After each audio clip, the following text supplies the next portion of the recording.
Hello everyone and welcome to the National Sim Racing Association Stay Tuned Sports Truck Series here tonight. It is on 3 wide television. Myself and Drew Eisenman will bring you all the action here in tonight's Gold Octopus 150 here at the Richmond Raceway, and we are closing in on the chase for the Stay Tuned Sports Truck Series Championship, and they're going to have to go 200 laps around this 3/4 mile racetrack here tonight. A little bit of short track action for all of you here on 3 Wide TV. Back-to-back short track races. Of course, last night, if you were not here, Beer Street Journal Grand National Series for the NSRA boys at Bristol Motor Speedway.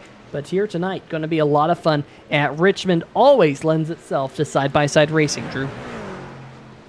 Yeah, it's one of my favorite short tracks.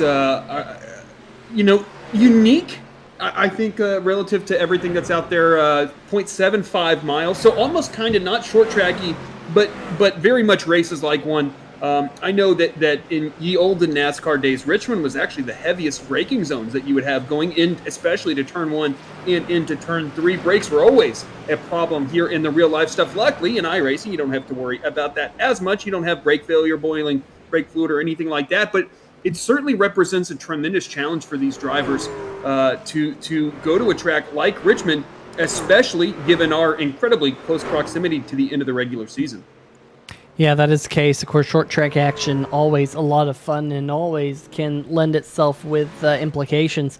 The number 17, Tristan Maher, just 14 seconds left before we go to our pole shootout, brought to you by our friends over at craigsetupshop.co.uk. But Tristan Maher is the fastest of all in the practice session. Jason Gracias, John Cannizzaro, 1, 2, 3 on the board. We'll see whether or not Maher can back up that lap and see if he can pick up our pole position award here tonight. Again, brought to you by craigsetupshop.co.uk. And at these short tracks, Drew, the pole position really does matter because you do get that advantage.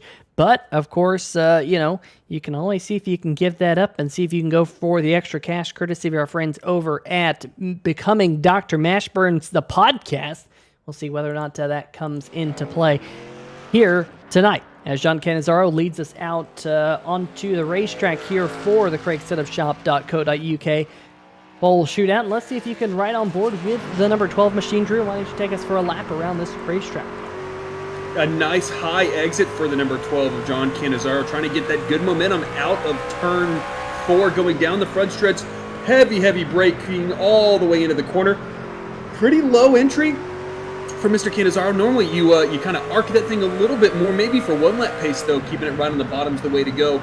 Now through turns 3 and 4, you do want to get right on that yellow line, just letting wheel out of that thing, probably a little bit of rear end movement as we saw right there to the start finish line, and that will put Cannizzaro currently P2, just about half a tenth behind the number 1 of Jason, number 1 of Jason Gracias, as right now in that new Bagcraft paint scheme. Got to see a little preview of that thing earlier this week. Of course, MaxGrafix throwing that thing out there, and a fantastic looking scheme for Mr. Gracias, who is still currently, Peter, provisionally P1, and a pretty outstanding lap right there, just about 0.02 seconds slower than practice. It's always pretty good, especially in iRacing, when you can basically back up that practice time where you get infinite shots to run that one quick lap.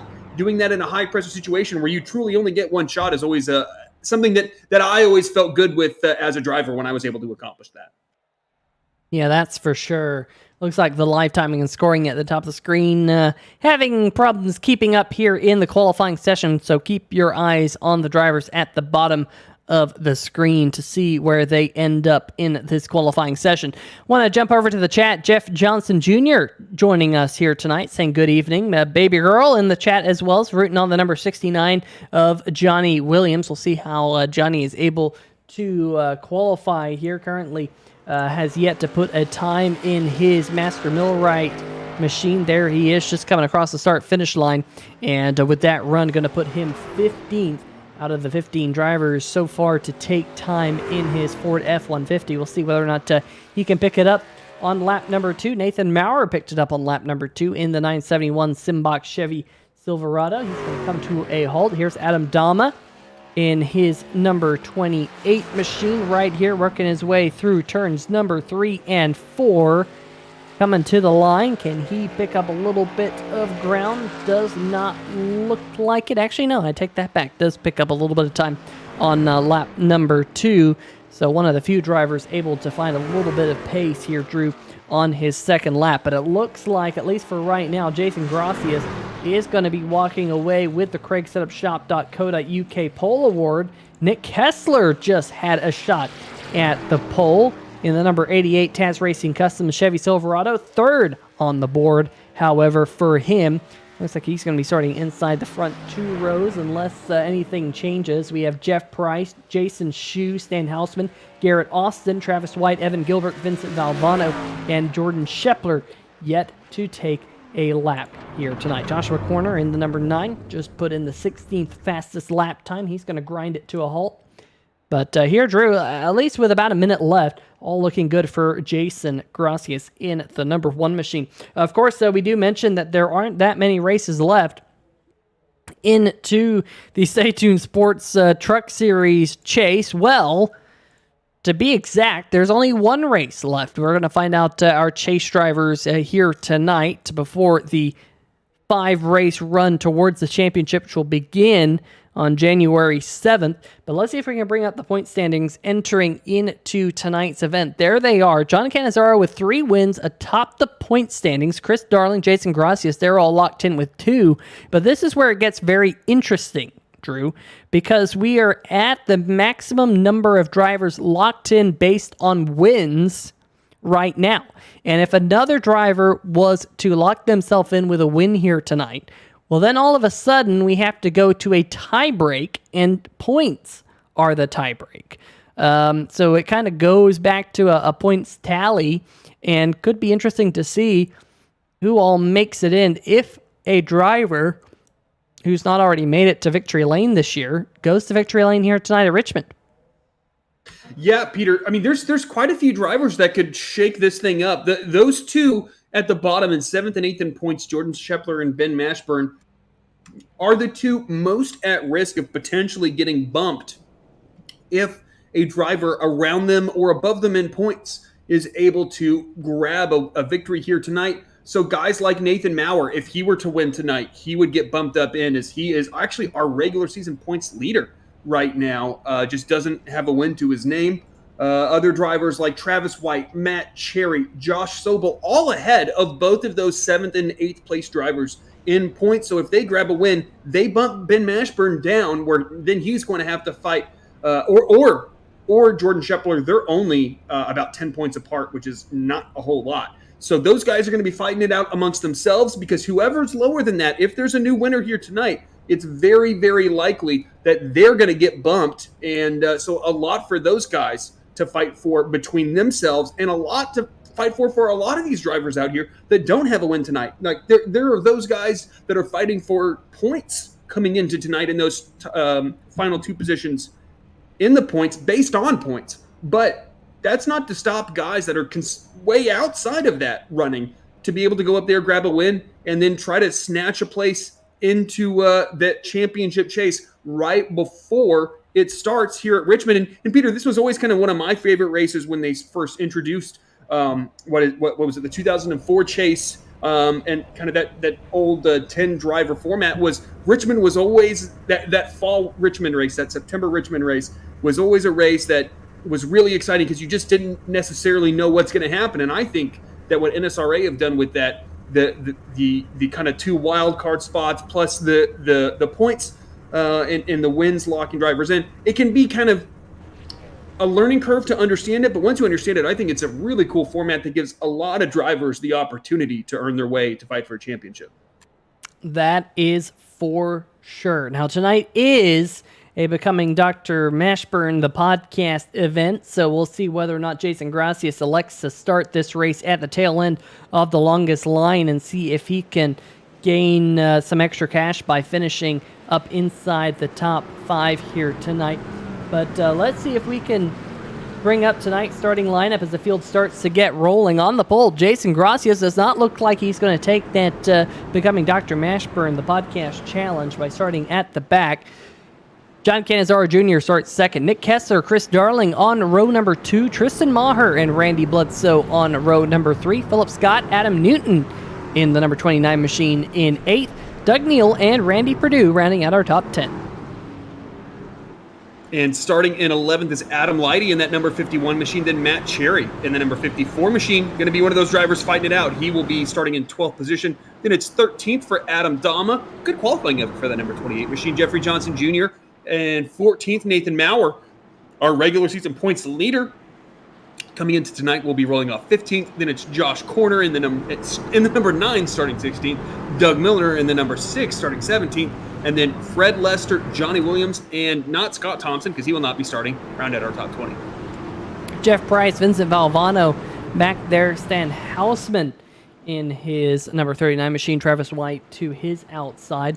And then just looking at the last few starters here tonight, Jordan Shepler, Garrett Austin, Jason Shue, and Evan Gilbert. Let's see if we can get these drivers rolling around to the green flag. The flagman has the flag in hand. 200 laps here tonight in this event. And there's the green flag. We're racing here at Richmond as they head towards turn number 1. It is going to be a logjam towards turn number 1 as Jason Grassi is, however, able to clear everyone. Looks like our top 3 able to get single file with Chris Darling in the number 11 side by side with the fastest man in practice, the number 17 of Tristan Maher here, Drew. Yeah, Tristan Maher, very quick in practice. Not always the easiest to back up your practice time, as we talked about a little bit earlier. But I think that 17 is going to have a lot of pace. And the driver that he's racing, that number 11 of Chris Darling, I know this is Chris's favorite short track, favorite track in general, and he always expects that 11 to be up front when he is at Richmond International. I guess it's Richmond Raceway now. I guess it's not. They dropped the international part, right? So at Richmond Raceway, as the number 17 then clears that number 81 machine of one of the Randys, that is Randy Bledsoe. A little bit further back in the pack, we have Nathan Maurer battling for the 13th position with, or 12th position rather, with Adam Leidy.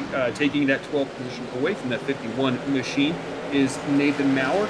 And Peter, this is one of those tracks that, you talked about track position and what that can mean for the drivers out there. It is so important here at Richmond for track position. Qualifying well doesn't guarantee a good result. If you're struggling on that long run pace, you're not going to have a very good time in the race. But if you're kind of quick on the long runs, but you struggled in qualifying, you just put yourself behind the 8-ball in a massive way. And we will see which of those drivers are comers, which ones are goers, as we start to get this race established now here on lap 5. Looking at Doug Milner right there, battling that number 48 machine of Fred Lester. That is for the 20th position.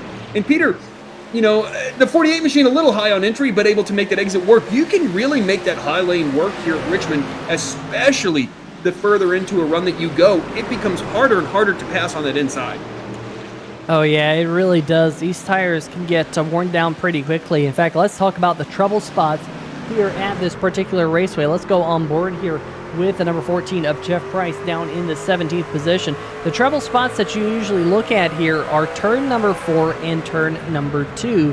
And the reason why is because right here, watch the track. It really flattens out right there. Very easy to lose front tire grip there as the banking kind of fades away. Just think about when you're driving your car at home around the bank corner and all of a sudden that banking goes away. You kind of have to fiddle with the wheel to keep that car going straight. Well, the same thing's true with race cars. Now, you can see right here, let's go on board. Is he going to wash up towards that wall? Does a little bit. You can kind of see as well that wall kind of jumps out at you just with the angle you come off that race or out of that corner. Meanwhile, turn number 4 here, it looks a lot different than turn number 2. It kind of opens out, unlike turn number 2, which kind of closes in on you.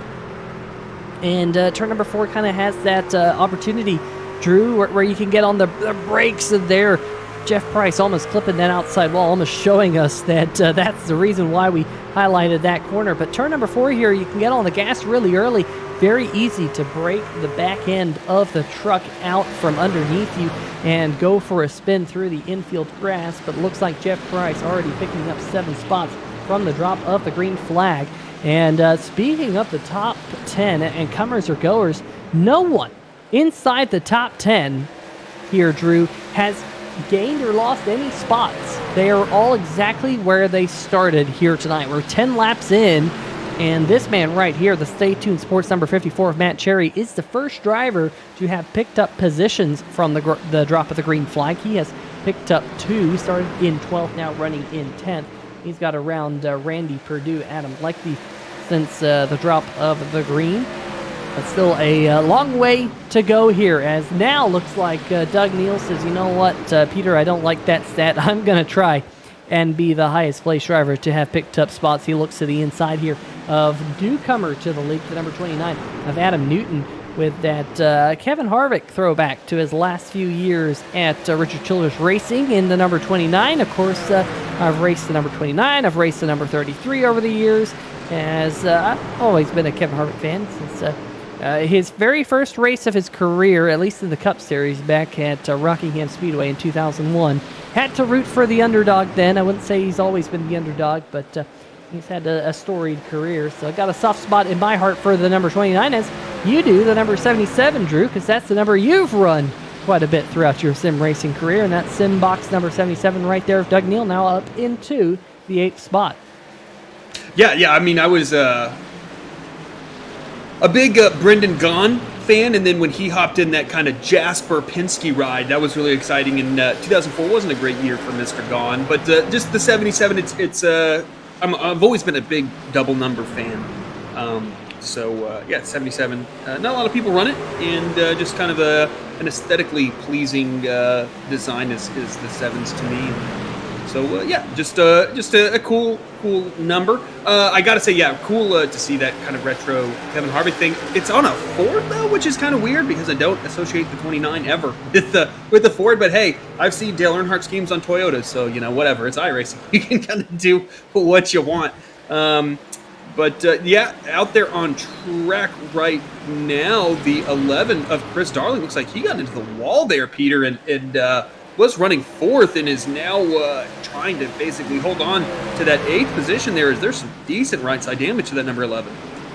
Yeah, he's fallen back a couple of spots from the drop of the green flag. Like you mentioned, he was riding in the 4th position for a while. We've seen him be so very good at this racetrack over the years here, the National Sim Racing Association. So a little bit surprised to see Darling here slide back to 7th, but there's still a long race to go as we're just now working lap number 18 of 200 here tonight. Jason Gracias has led every single lap from the drop of the green flag. Some good racing a little bit further back in the pack. Here's the number 9, Joshua Corner. He's got the number 3 of Jason Shu behind him. See Corner running a little bit higher up the racetrack. In fact, some right side damage on the number 9 Chevrolet. Doug Milliner in the number 6 Mark Martin inspired Viagra throwback. He's got a little bit of left front damage on the number 6 machine, as in front of him Stan Hausman and Jordan Scheffler continue to race with one another, but not seeing a whole lot of side-by-side action. Here's the number 25, Randy Perdue, right behind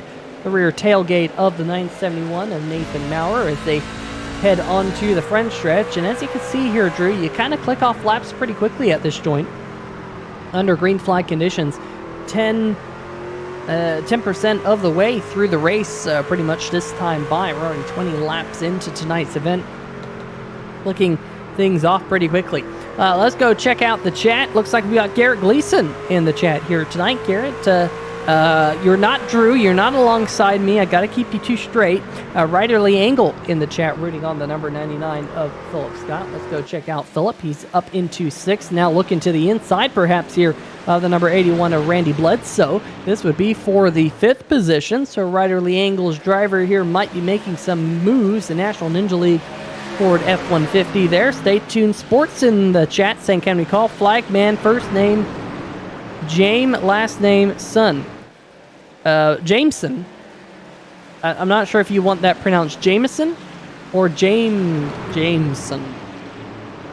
I don't know. Let me know if you want it Jameson or not. Almond Leader saying, let's go John in the chat. Jason Freeman rooting on Jason Gracias, and Julie Lane saying, let's show him who's boss. Jordan rooting on Jordan Scheffler. Oh man, Drew, I thought the number 99 to Philip Scott was going to get up in front of that number 81 and make contact, but luckily they're able to stay off of one another. And now Chris Darling, who lost those 3 spots earlier on, now looking a little bit more racy up there, is now Doug Neal under fire from the number 29 machine.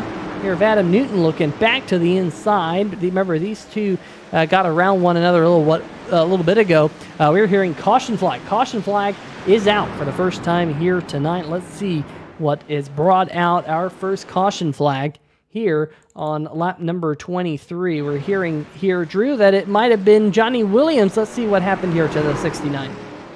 Yeah, I mean, he definitely is up in the marbles right there. I got to assume that, whoop, a little unsteady. Oh, that some interesting action going on into to turn 3 right there. Not sure if the 69 just kind of lost it, and when you do lose it, like you see him kind of losing it a little bit kind of down the straightaway, and then when you don't have full control over that machine, it can be really difficult to actually just get on the brakes correctly going into the corner if the rear end and front end are both kind of sliding. So not sure if that happened or if there was a little exchange between these two drivers a little earlier in this race, but certainly the number 69 absolutely got into that truck in front of him going in to turn 3. And Peter, I don't know, what are your thoughts? Do you think that might have been a little payback, or you think just still attempting to get that truck back under control after the little bit of moment down the backstretch? I think what happened was number 69. I think you said it their best, kind of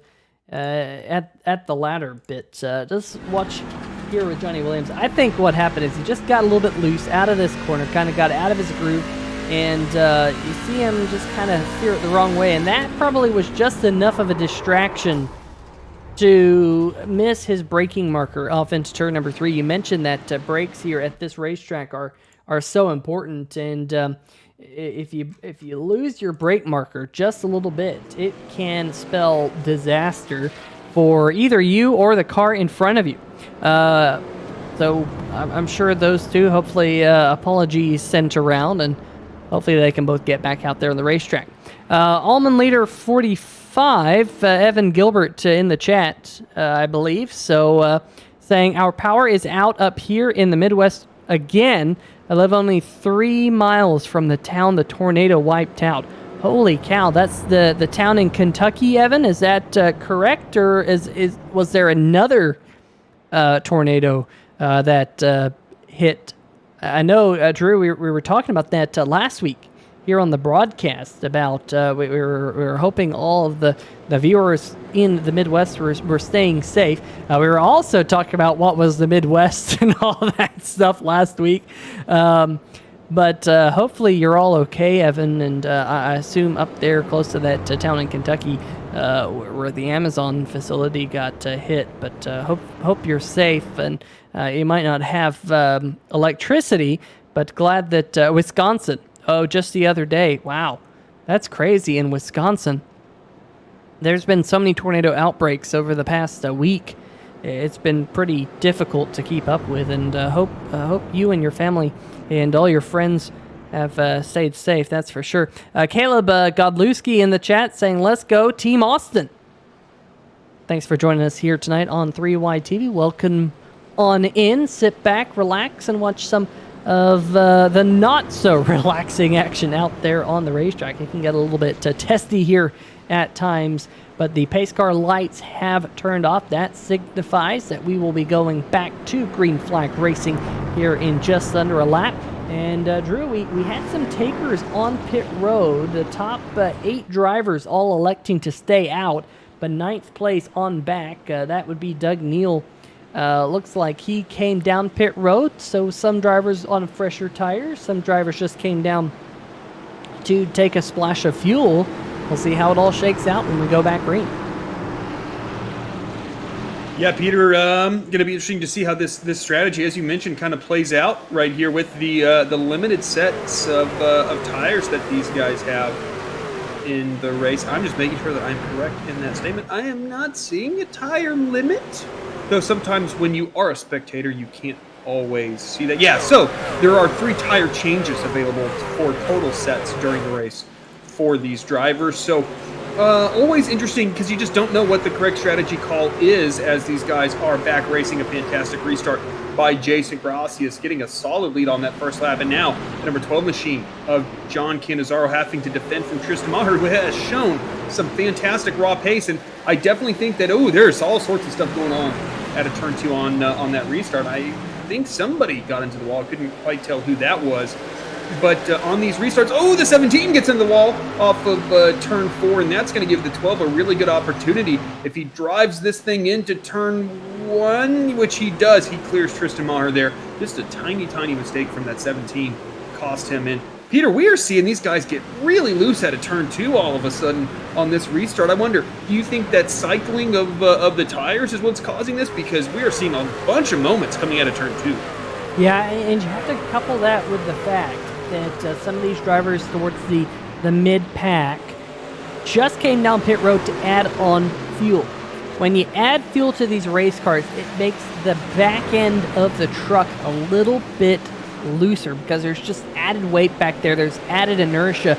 So when you're turning around the corner, that weight shift that's back there really loosens the truck up. So not only are these drivers back on full fuel, but a lot of them did not take any tires, which means old tires plus full fuel.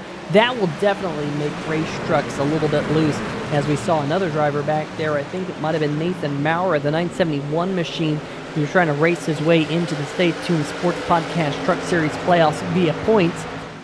He just had a moment with the outside wall in turn number 2. Like you mentioned, we'll see whether or not he's able to keep things ship-shape this time. He keeps it off the wall, and that's good news. Under fire from his teammate there, Travis White in the number 23. Jordan Shepler also in the picture as well.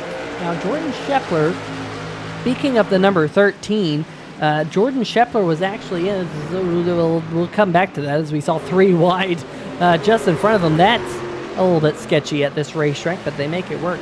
But Jordan Shepler was actually in the crossfire of the Tornadoes last week here on 3 Wide TV. So he did race last week, Drew, but the series has given him an extra provisional, so he got the points, and he can basically they had him consider as if he started that race because of his weather situation.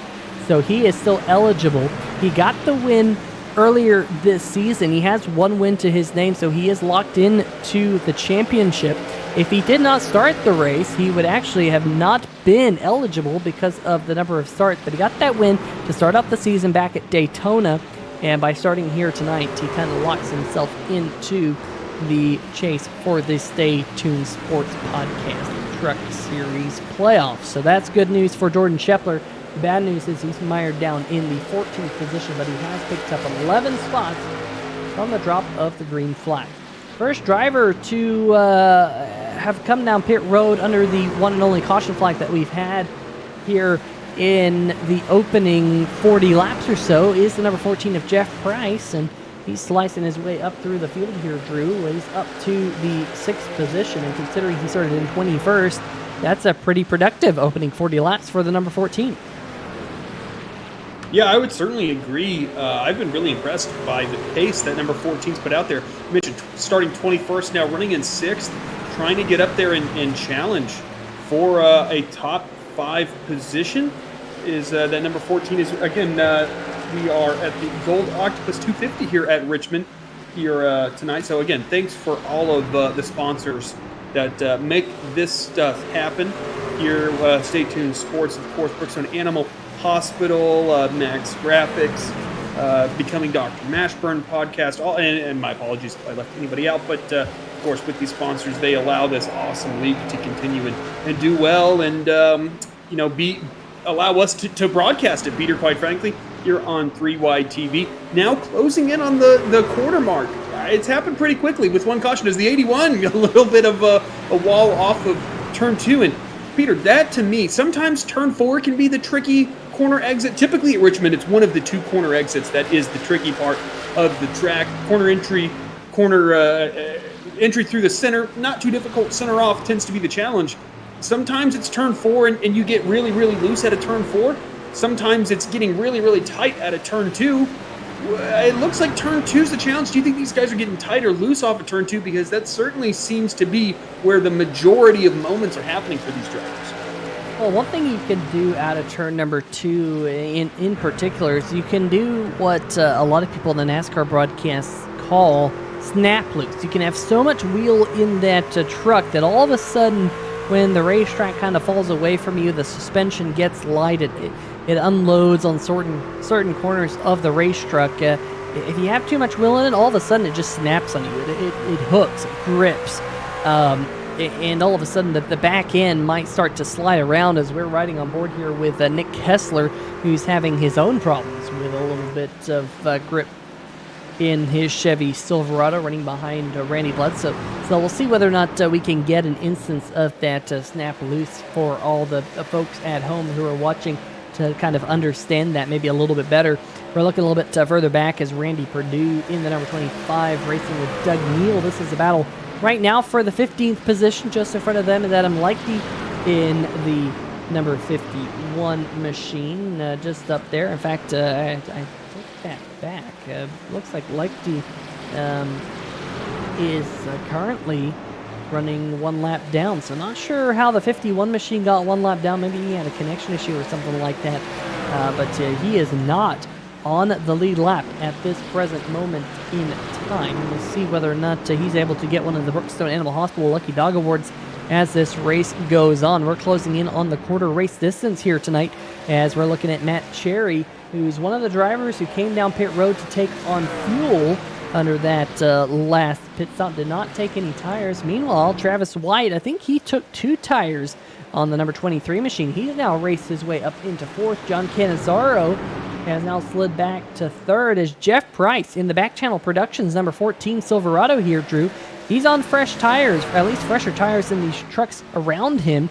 He pitted on lap number 26, and so far so good for the number 14, as we are about to equal the longest green flag run of the night. Only one caution if you're just now joining us in the opening quarter of the race here tonight. Johnny Williams in the chat mentioned that he had 4 minutes of repair. Just checking to see whether or not Johnny has made it back out to the racetrack, and there he is. Sure enough, the number 69 is running right now about 14 and a half laps behind your race leader. In fact, 14 and 3/4 of a lap behind your race leader. So I don't think we'll see him back on the lead lap before the end of this thing. But Johnny Williams hanging tough out there. We see the other driver that had contact with him just a little bit in front of him right there. That is Garrett Austin, who is currently 2.5 laps down in his machine, definitely battling with damage. And another driver who's been battling with damage, Drew, we need to mention this, the number 11 of Chris Darling. Remember we mentioned that he must have pancaked the wall at some point in the number 11 Ford F-150. He started to slide back. He came down pit road on lap number 26, an extended stay to get some of that damage repaired, and he has not yet recovered, running in the 12th position here on lap number 52. Yeah, I know that 51, who is a lap down right behind that number 11 machine, actually, of Adam Leichte, I believe is the correct pronunciation. I know he had quite a bit of right front damage.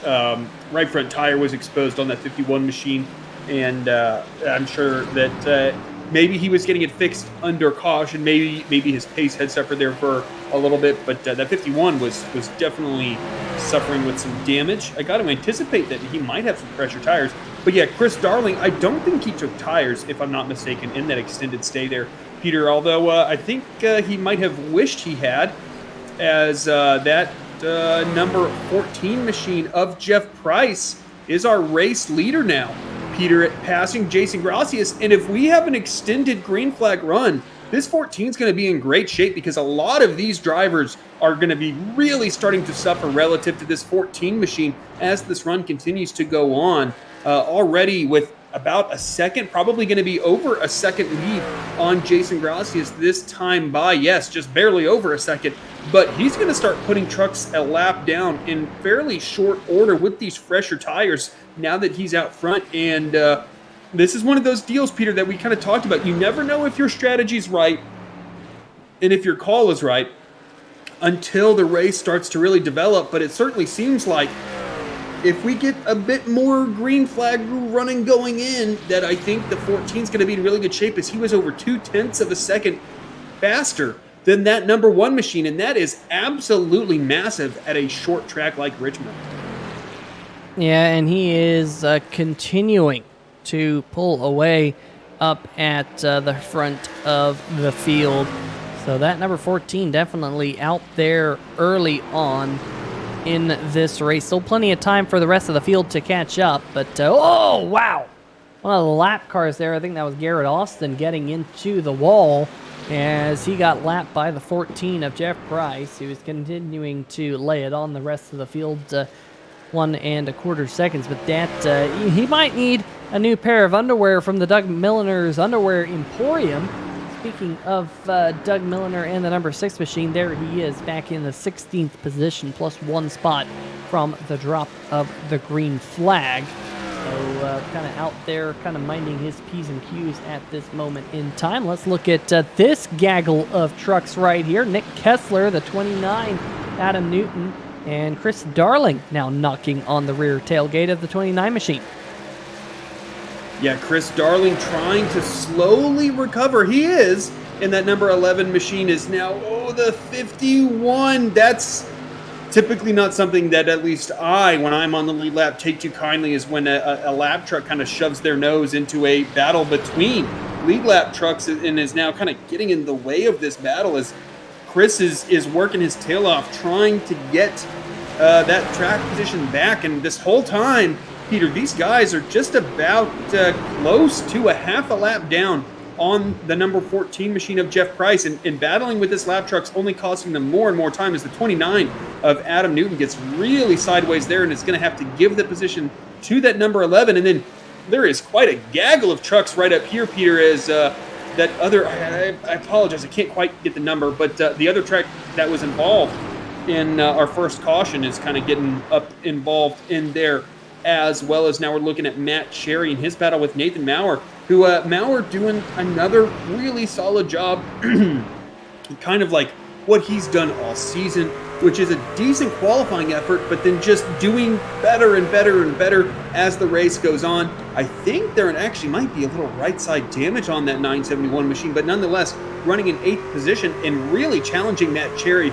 I think, Peter, that from last season to this season, I don't think very many drivers have improved more than Nathan Maurer in that 971. He has really, really impressed me thus far, as the regular season points lead would absolutely indicate, as now the 11 machine of Chris Darling getting back up into the top 10, getting back by both the 29 and the 88 machines, as doesn't really surprise me. This 11 tends to excel on the longer runs, especially at a place like Richmond. Man, these guys are getting really loose out of turn 2. You can see the back end kicking around on that number 88 on entry to turn number 3 as well. And Drew, we haven't mentioned this here tonight. We've talked about how important the brakes are, but brake bias. These drivers here in the National Sim Racing Association only really have one opportunity to adjust this race truck. And I say one, there's really two. One of them is the steering ratio, and that is how much the wheel turns for how much wheel you actually put into the steering wheel. The second one is brake bias, and steering ratio you can only change before the start of the race. You can't change that while you're in the middle of the race. This looks like Chris Darling had a moment there coming out of turn number 2, got a little bit squirrely. So the brake bias you can change as the race goes on. The drivers actually have an ability to go plus or minus 3% on the brake bias. 100% brake bias means that your brake bias is all the way forward. All your braking power, all the hydraulic fluid that you have to apply, or all the fluid that you have to actually apply braking power goes in. Oh, contact between Lecty and the number 11 of Darling coming out at turn number 4. They back it up a little bit, and they keep us going under green here on lap number 68. But you get a ratio of basically braking power from the front brakes to the rear brakes. And that braking power, you want to balance it. A 50-50 distribution, at least on paper, sounds like what you would want. Well, that's not really true. You don't really want 50-50. You want something that either favors the front a little bit more or favors the back a little bit more. And that really depends kind of on what track you have, the weight distribution of the truck.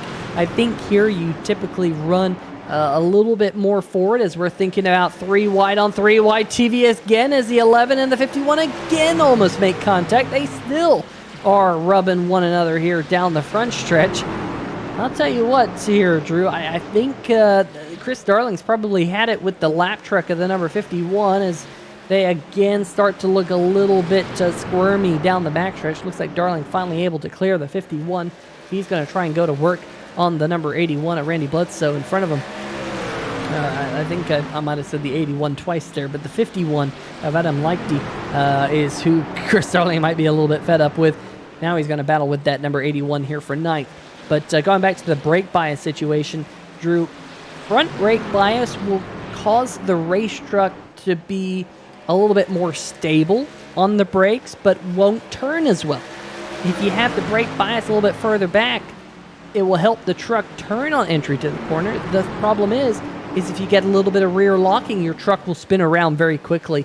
As the 81 has a big wiggle, as the 51 now looking to avoid Randy Bledsoe. As look at this, Drew, green flag pit stops. John Cannizzaro on pit road.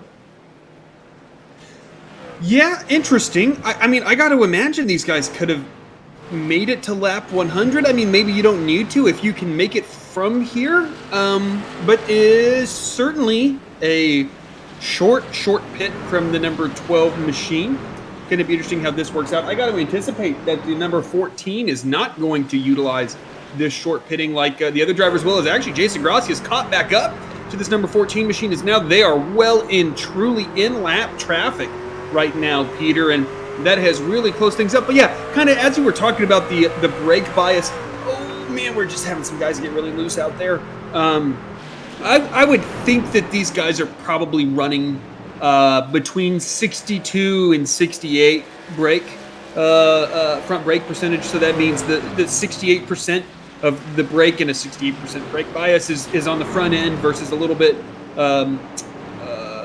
less on the rear compared to 62. And as you mentioned, you can typically save your front tires by running more rear brake, but you are going to heat up those rears a little bit more, and you're going to be a little bit more prone to sliding those rear ends, those rear end tires. And as you mentioned, the 50% is that's what you might see on some road courses. You see some crazy brake biases, like 20% on some of like the dirt trucks and stuff like that on the dirt road side. Oh, Adam Dama somehow didn't bring out a caution, got into the pulled a Matt Kenseth at Dover in 2006, I believe, right around there, and got into the tire or the sand barrels going on to that pit lane entry, protecting that pit wall, and boom, there you go. The 28 has a kind of dramatic. That is one thing. iRacing, please model that. That would be absolutely amazing if we could see the dirt and water and everything fly out from those barrels, because that 28 just absolutely impaled those things.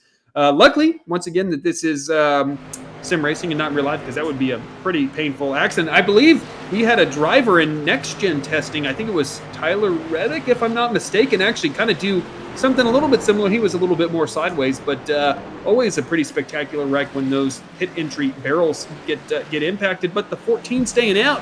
But we have a lot of drivers already pitting, Peter, and it's going to be interesting to see how this pit strategy plays out. Yeah, I'm just looking up and down my scoring pylon right now, and John Cannizzaro Jr. is the first driver to pit under this particular round of green flag pit stops here tonight. Pitted on lap number 72. He's running in the 13th position, all 12 trucks in front of them. Last pitted on lap number 25 or 26. We are down to just 9 trucks on the lead lap as they run here. So Jeff Price is picking them up and laying them down. And of course, with the pit sequence and the pit cycle that's going on right now, it's really would favor the number 14 of Jeff Price if he was to catch a lucky yellow flag at this moment in time. Does not look like that's going to be the case, at least for now. And Drew, if you're one of those drivers who just pitted, you're probably hoping that this race goes green flag until the rest of the field comes down pit road, but that's probably going to be in about another 20 laps or so from now. Yeah, Peter, it's going to be interesting to see. So it's going to be interesting if those other drivers can't make it from here. I mean, even if they can, if the 14 can just, I think, kind of push through this and get another 20, 30 laps down, I mean, I think he's going to more or less offset the advantage that those drivers had towards him, and he's going to be in a better situation fuel-wise. I don't know. It's interesting to see how that plays out. If you undercut a driver by 3 or 4 laps, typically that offset doesn't play a huge role. But if you can keep going and then really get a big offset where now they're on much older tires and you're on much fresher, you can almost kind of negate the advantage that they had under that previous undercut. So it's going to be interesting to see how this strategy plays out. And especially if it continues to go green, I don't know. My apologies if you mentioned this previously, but do you think that the 12 could possibly make it on fuel? I don't think I don't think you can, or the 14 if Jeff Price is, or maybe the 12 of Canizaro is what you're thinking. I don't think either of them can make it on fuel on one more stop. I think that, well, I take that back. The 12 of Canizaro, he can make it to the end of the race on one more stop. Jeff Price is going to have to pit twice to make it to the end of the race, so just waiting to see when he'll come down pit road to make his penultimate stop. But I think Canizaro's got one more stop that he's going to have to make here tonight, somewhere around lap 145-ish. That will get him to about 55 laps to go, and he should have a solid run to the checkers from there. But Canizaro has about a 1.3 second advantage over the next driver in line, who has recently pitted, the number 1 of Jason Gracias, with that brand new BagCraft scheme. Of course, the number 1 of Gracias and the number 17 of Vincent Valvano both sporting the BagCraft schemes this week. But Jeff Price currently has both Canizaro and Jason Gracias 1 lap down, so if a caution flag was to come out right now, the Brookstone Animal Hospital Lucky Dog Award would go to John Canizaro Jr. That would be huge for the number 14 of Jeff Price, but we expect to see him on pit road here probably in the next 12 to 15 laps as he will eventually run out of fuel, and then it's going to be kind of an advantage, at least temporarily, for all the drivers who just pitted, because they will have had about 20 or 25 laps on fresher tires than Jeff Price. He's just out there kind of bleeding time, hoping to see a caution flag as John Canizaro now comes into the picture to put himself back onto the lead lap. And with this racetrack being relatively short, Drew, coupled with the fact that the lap times are not very long and this pit road is very slow, you'd expect to see maybe John Canizaro Jr. leapfrog himself up to the race lead when the top 8 drivers finally come down pit lane. Yeah, Peter. This whole situation, I mean, and I don't think Jeff Price would do this, but it kind of reminds me of, what was it?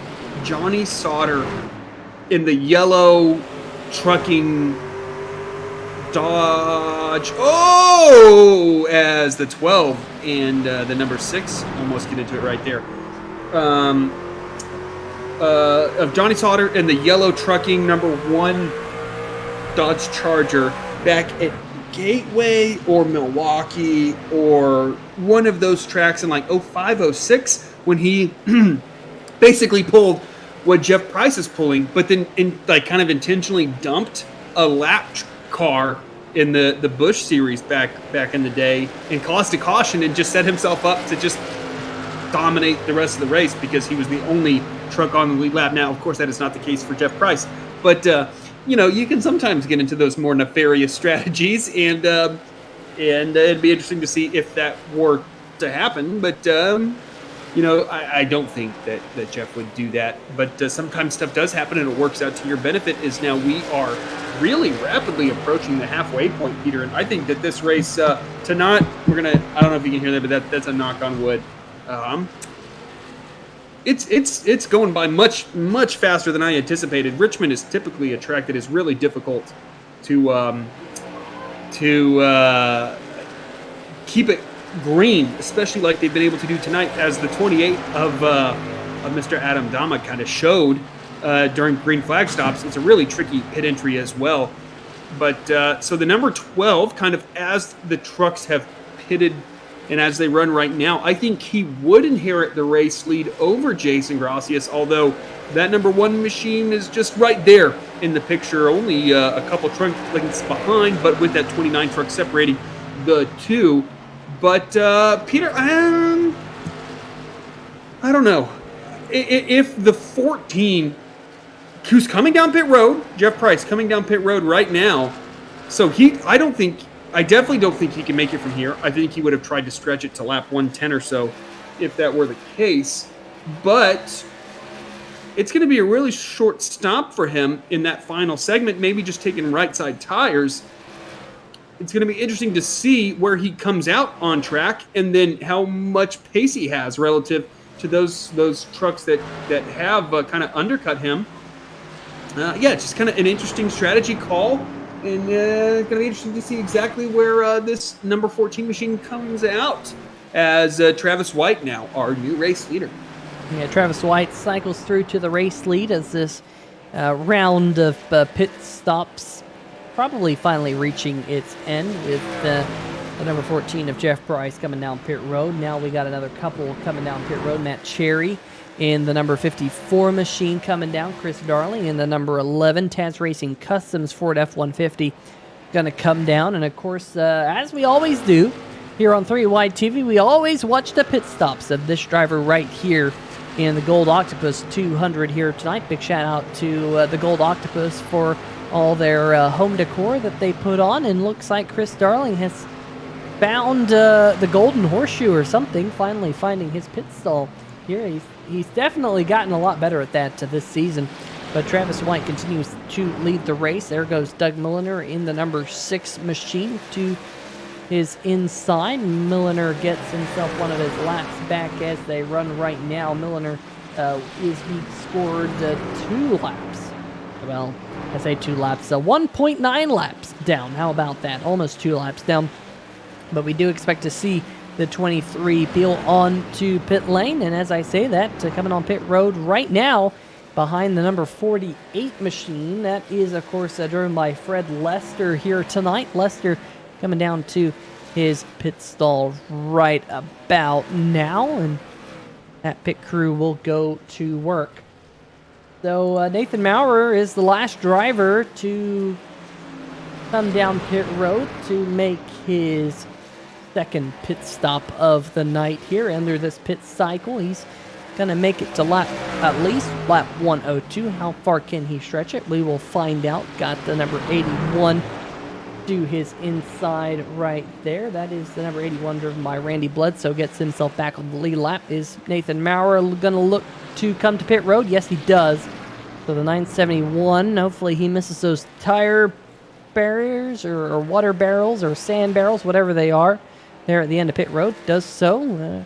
Can't say the same for Adam Dama, who, if you're wondering, is back out there on the racetrack. So Adam Dama definitely sticking it out. There he is in his Ford F-150. Got that tow back to his pit box and is still racing, but being scored right now in the 23rd position. Just looking up and down the scoring pylon, no pit road penalties so far here tonight, as John Cannizzaro has cycled through to the race lead, as we somewhat expected, but he's got the number 1 at Jason Gracias as they almost make contact with the number 25, Randy Perdue. But this is the battle for the race lead, and as we run right now, this is kind of shocking, Drew. We are right now at 6 drivers on the lead lap, with the number 12 of Cannizzaro leading, the number 1 of Gracias in second, Philip Scott, Jeff Price, Nick Kessler, and Randy Bledsoe, all of our lead lap trucks right now.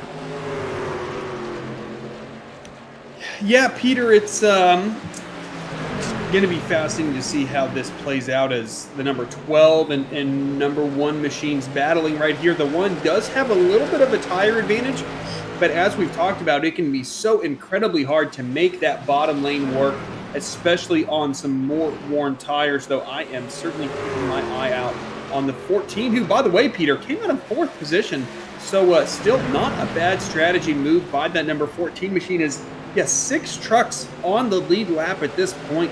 So a pretty high-paced race thus far, as guys like Travis White, Matt Cherry, Chris Darling, Jordan Shepler, Doug Neal, Tristan Maher now 2 laps down. Peter, what happened? Oh, is there some big contact right there going into turn 3? But Peter, what happened to that number 17 machine? Now running in 19th position, 2 laps down. I don't know what happened to Tristan Maher, to be perfectly honest with you, Drew. That number 17, like you said, 2 laps down was the fastest of all in practice. Just going to go back and see whether or not maybe some type of pit lane violation for him. It says that he's made 2 pit stops here tonight. It looks like, you know what I think happened, Drew? I think what happened is Maher was, I think, one of the drivers who elected to only take fuel under that first pit stop and lost a ton of time. And then couple that fact with the fact that he stayed out so long on the old tires in that number 17 machine versus drivers like the number 1 and the number 12 who pitted on lap number 75. It looks like Maher pitted on lap 100. That 25 laps put him back another lap. So I think he's 2 laps down because of 2 things. 1, he decided not to take tires on lap number 25. And 2, just with the way things are cycling through, he's probably faster than your leaders right now. So we'll see whether or not he can get one of those laps back. But still a pretty torrid pace by Jason Gracias and John Cannizzaro Jr. up at the front of the field. They have about a 6-second gap back to 3rd place. That is the 99 of Philip Scott, who's solidly inside the top 10 right now. He's got about a second back to Jeff Price, who on the fresher tires is catching Philip Scott here about a half second or so per lap. So we do expect to see Jeff Price up into 3rd here momentarily. Whether or not he's able to run down Gracias and Cannizzaro, only time will tell. But at least it looks like 3rd will be Jeff Price's here in a lap or 2. But we are closing in, Drew, on a 100-lap green flag run here tonight in the Stay Tuned Sports Truck Series Gold Octopus 150. Justin White checking in on a holiday vacation with the family this week. Hopefully it's all going well, Justin. Hopefully you're having a good night. Johnny Williams saying his night is now done as he was down on power after hitting the wall, trying not to hit Vincent Valvano in his number 38 machine. Just checking in on, number 64 machine. Typically we see him run the number 38, but looks like he's running 64 in this series. He likes to throw a curveball on me. But Vincent Valvano in another of the Bagcraft Ford F-150s, he's running right now 17th, just about 2 full laps behind Jason Gracias, who is your race leader. Cannizzaro sliding back to 2nd, and already Gracias has pulled about 1.5 seconds on the number 12 machine here. Again, Drew showing that his couple of wins so far on the season, he might be a force to be reckoned with here in the Stay Tuned Sports Podcast Truck Series Chase, which starts on January 7th, 2022. Quite a few weeks off for both the drivers and us here in the broadcast booth to enjoy our holidays and New Year. So pretty excited for that. It's I'm just a wintry guy. I always enjoy the cold weather. So doing so with friends and family is always an enjoyable time, especially now that finals are over. It's the best time of year, which is winter break. For us college students and particularly old college students like myself. So enjoying the time that I have off right now as, the number 11 of Chris Darling not enjoying what's going on down the front stretch into the inside wall, and I think that 11 is going to be parked for the night. But what set up that turn of events, because he had just unlapped himself running in 10th position. Got to think there's a lot of trucks under mixed strategies right here. Or was it just Darling all by himself? No, into the outside wall, turns him to the inside wall. Kind of works out for everyone else involved because no caution, but that number... Oh, but there is a caution, Peter. There is a caution. It wasn't the 11, but something else happened on track.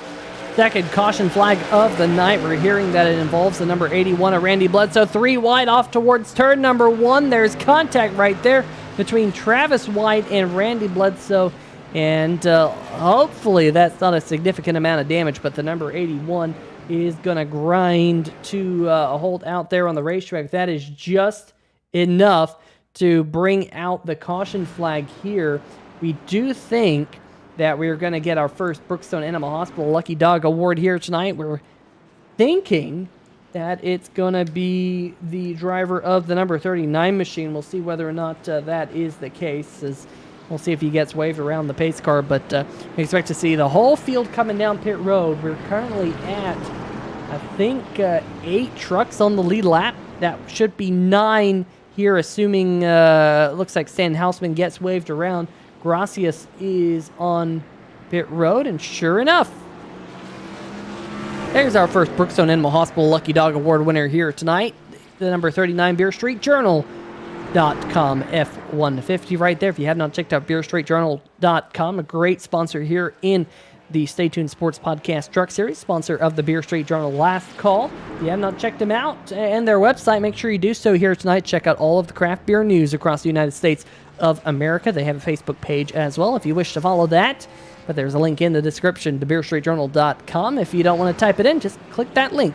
As it looks like Jason Gracias is going to win the race off pit road in his Bagcraft Chevy Silverado. And we'll see just how many trucks we have on the lead lap when we go back green here. As a very, very, very, very impressive 94 lap run, something like that. Not quite 100 laps under green flag conditions, but we had green flag pit stops at Richmond. You can't say that very often, Drew.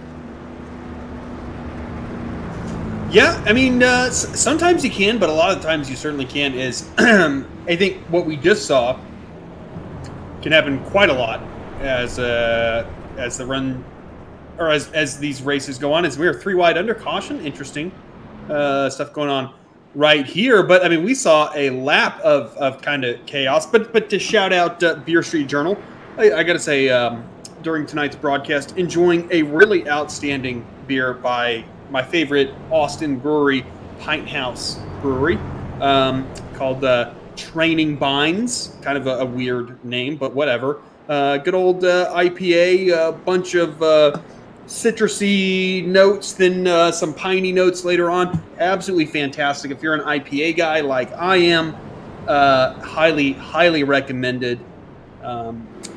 Outstanding. But yeah, now we are back going to focus on the Gold Octopus 250 here at Richmond. 150, 250, Peter. I keep getting the numbers confused. It's 2. Oh, yeah, sure enough. I should have called it the Gold Octopus 200, huh? Well, I had 150 on my mind. Well, we're just going to add 50 laps to it. Boom. The Gold Octopus 200, just like that. We've added 50 miles to it. And that's what, that's all it takes. Someone to point out to the...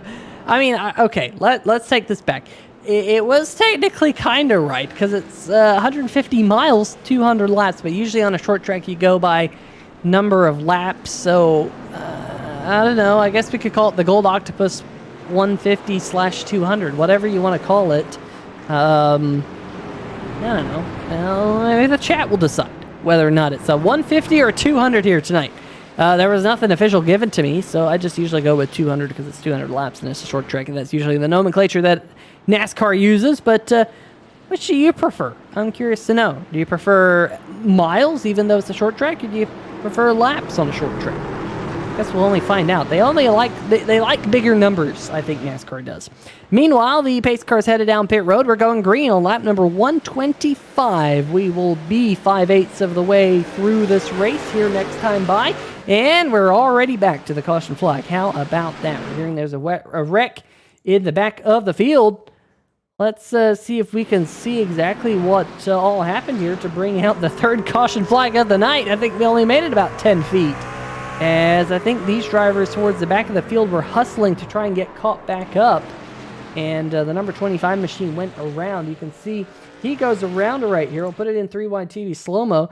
The leaders were heading off towards turn number 1 after that restart there. So unfortunately, car goes around and we're back under yellow here very quickly.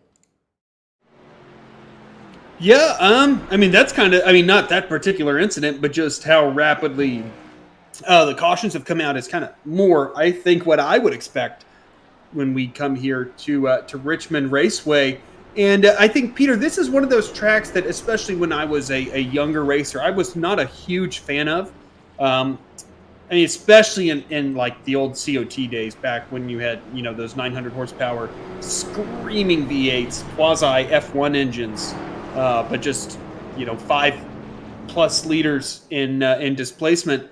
But it was very, very difficult in the old ultra high horsepower NASCAR stuff, especially in like NRO3 and games like that, which were super punishing. If you overdrove corner entry, you were just losing the back end and you were going to smash into the wall. But I think as time has come on, I got to say Richmond, I think, is one of the more rewarding tracks to drive, especially in an oval setting.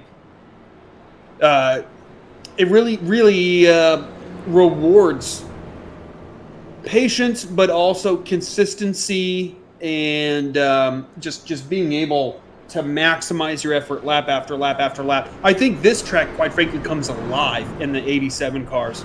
I've had a ton of fun racing where it's basically, I haven't necessarily been around a lot of other drivers, but just this track with a car that doesn't have a lot of actual grip, where you're just sliding around, driving the heck out of that thing, can be an absolute lot of fun. But Peter, am I seeing this right? Jeff Price has been disconnected because of connection problems. That really changes the dynamic of this race. That's a big shame. The number 14, Jeff Price, no longer out there on the racetrack. Connection problems for him.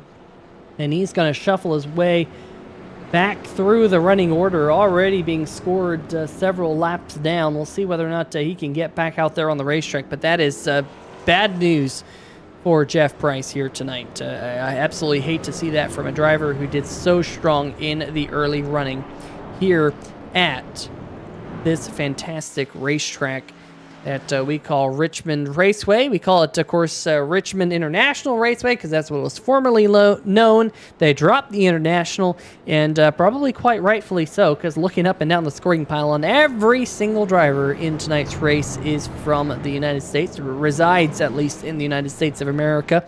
Sometimes we have some Canadians come here and race with us, not all too many of other nationalities, but here tonight, just a bunch of Americans here, so it makes sense not to be Richmond International Raceway tonight. So that's what it was once upon a time called. Now Richmond Raceway. The pace car lights have turned off, and we will be going back green here on lap 131, and hopefully we can make it to turn number 1 before the caution flag waves again.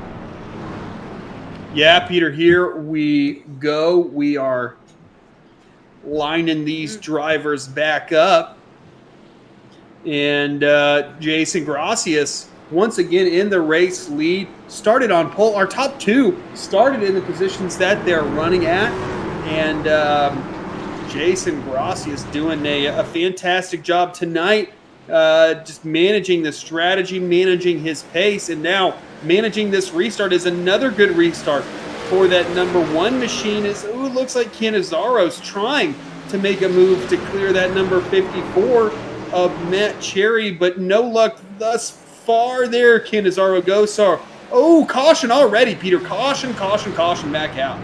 Yeah, fourth caution flag of the night. Things coming out in very quick succession, and we're hearing that it's Randy Bledsoe involved in this particular incident. Let's see what happened here to the number 81 as he heads off towards turn number 1. Doug Miller dives to the inside. We're 3, thinking about 4 wide, and this racetrack just isn't going to go for that. Drew, as Bledsoe goes for kind of a half spin. Good news for the number 81 as it doesn't look like there's any damage to his race truck from this particular incident. He'll come down pit road, probably take on some fresh tires and get back out there on the racetrack here in just a moment. Now, we did unfortunately miss the Brookstone Animal Hospital Lucky Dog Award winner under that last caution. We'll see.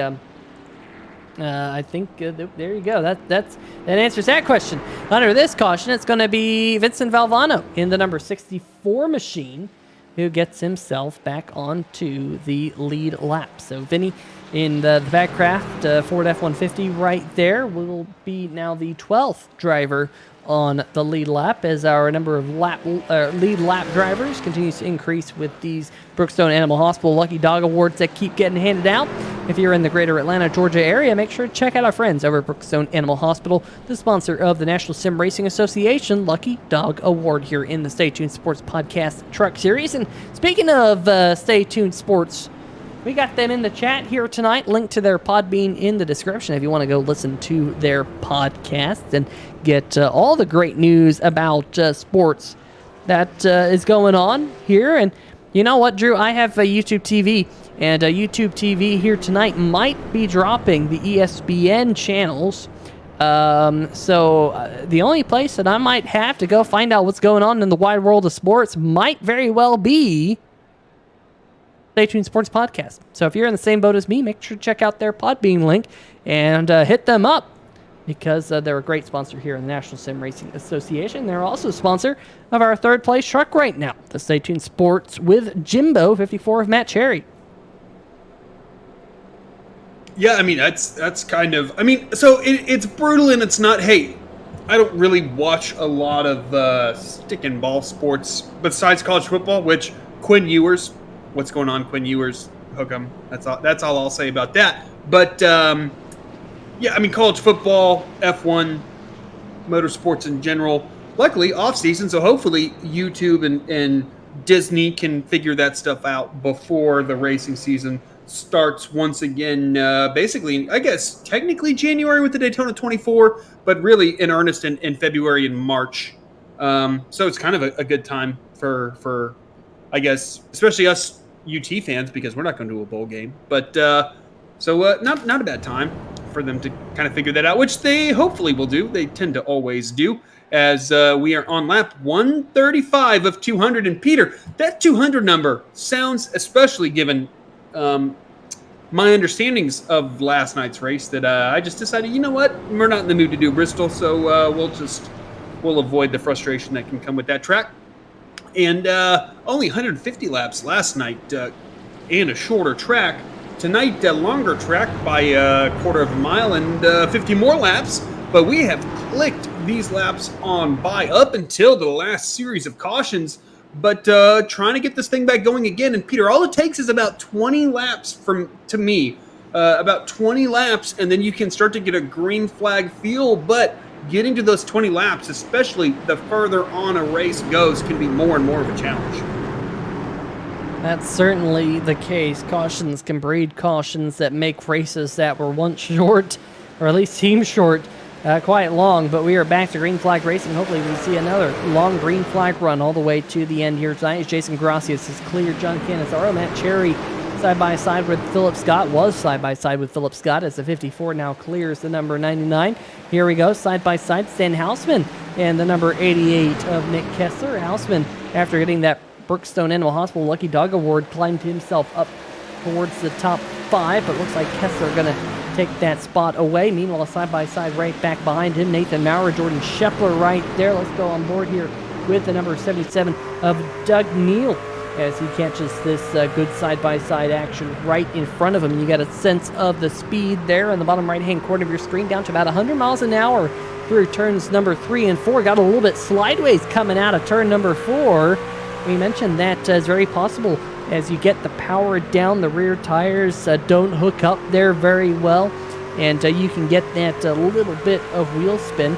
But they head off towards turn number 1 here. They seem to have settled things out.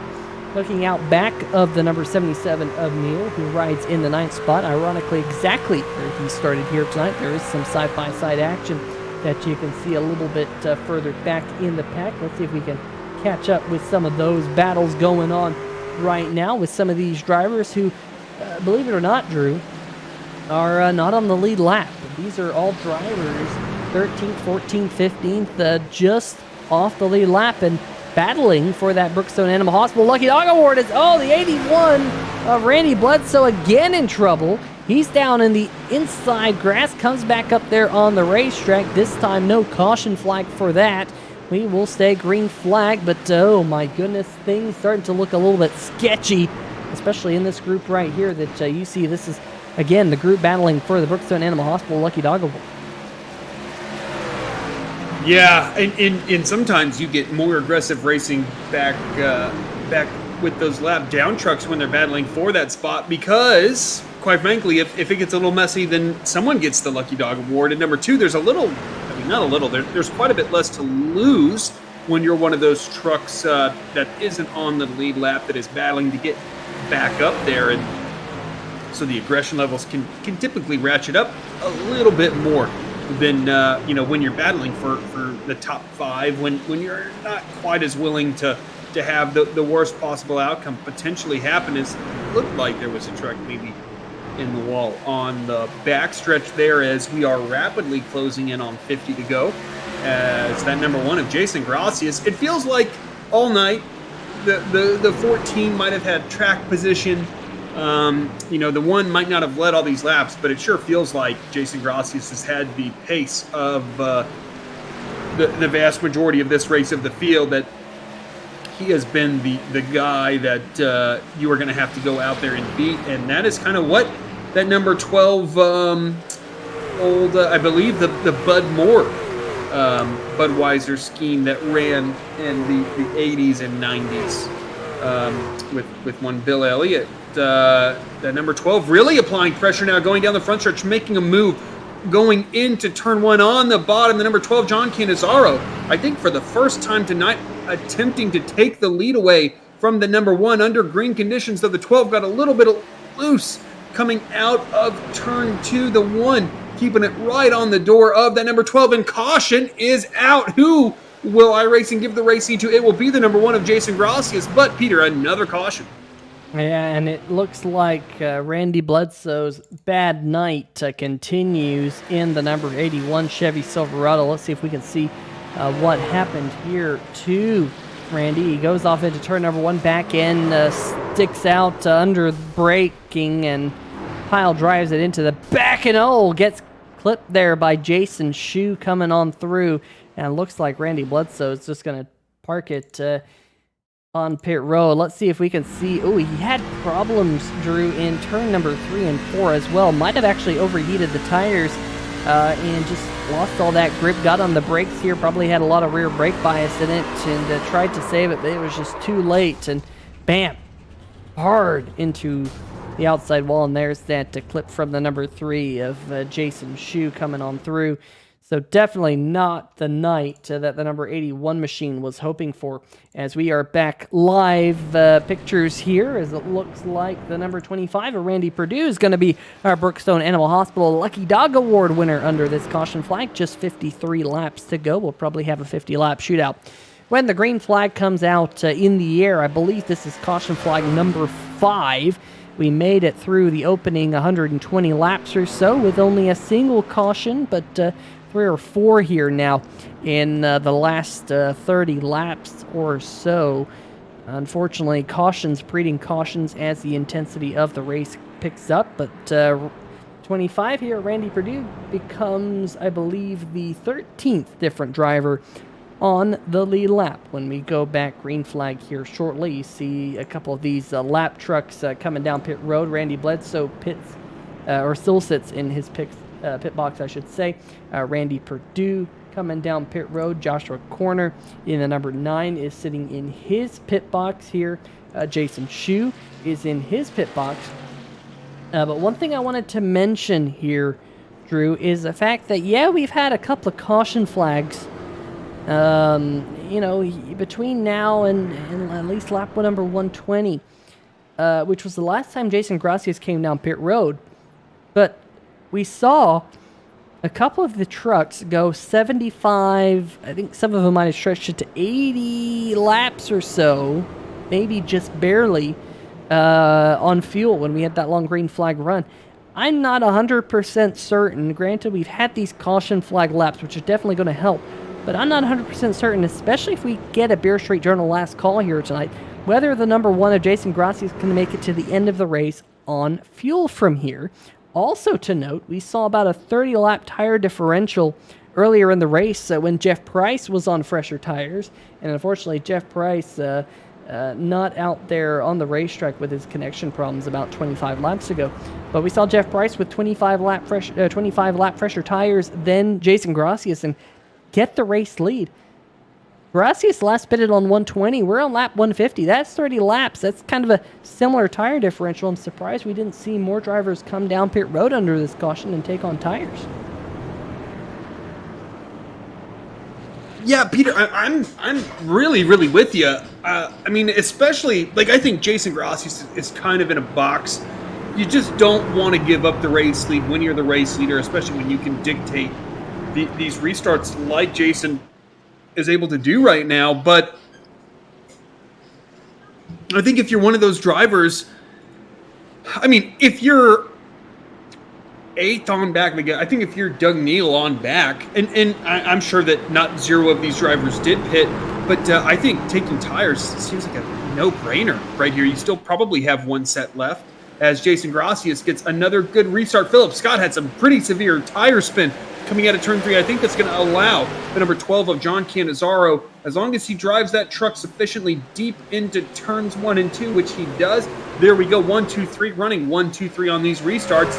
But Peter, as we know, this is a really hairy moment as we have quite a few drivers with some blinking going on back in the pack. But this is a pretty high risk moment for a lot of these guys out there with so many guys in close proximity running really hard with each other.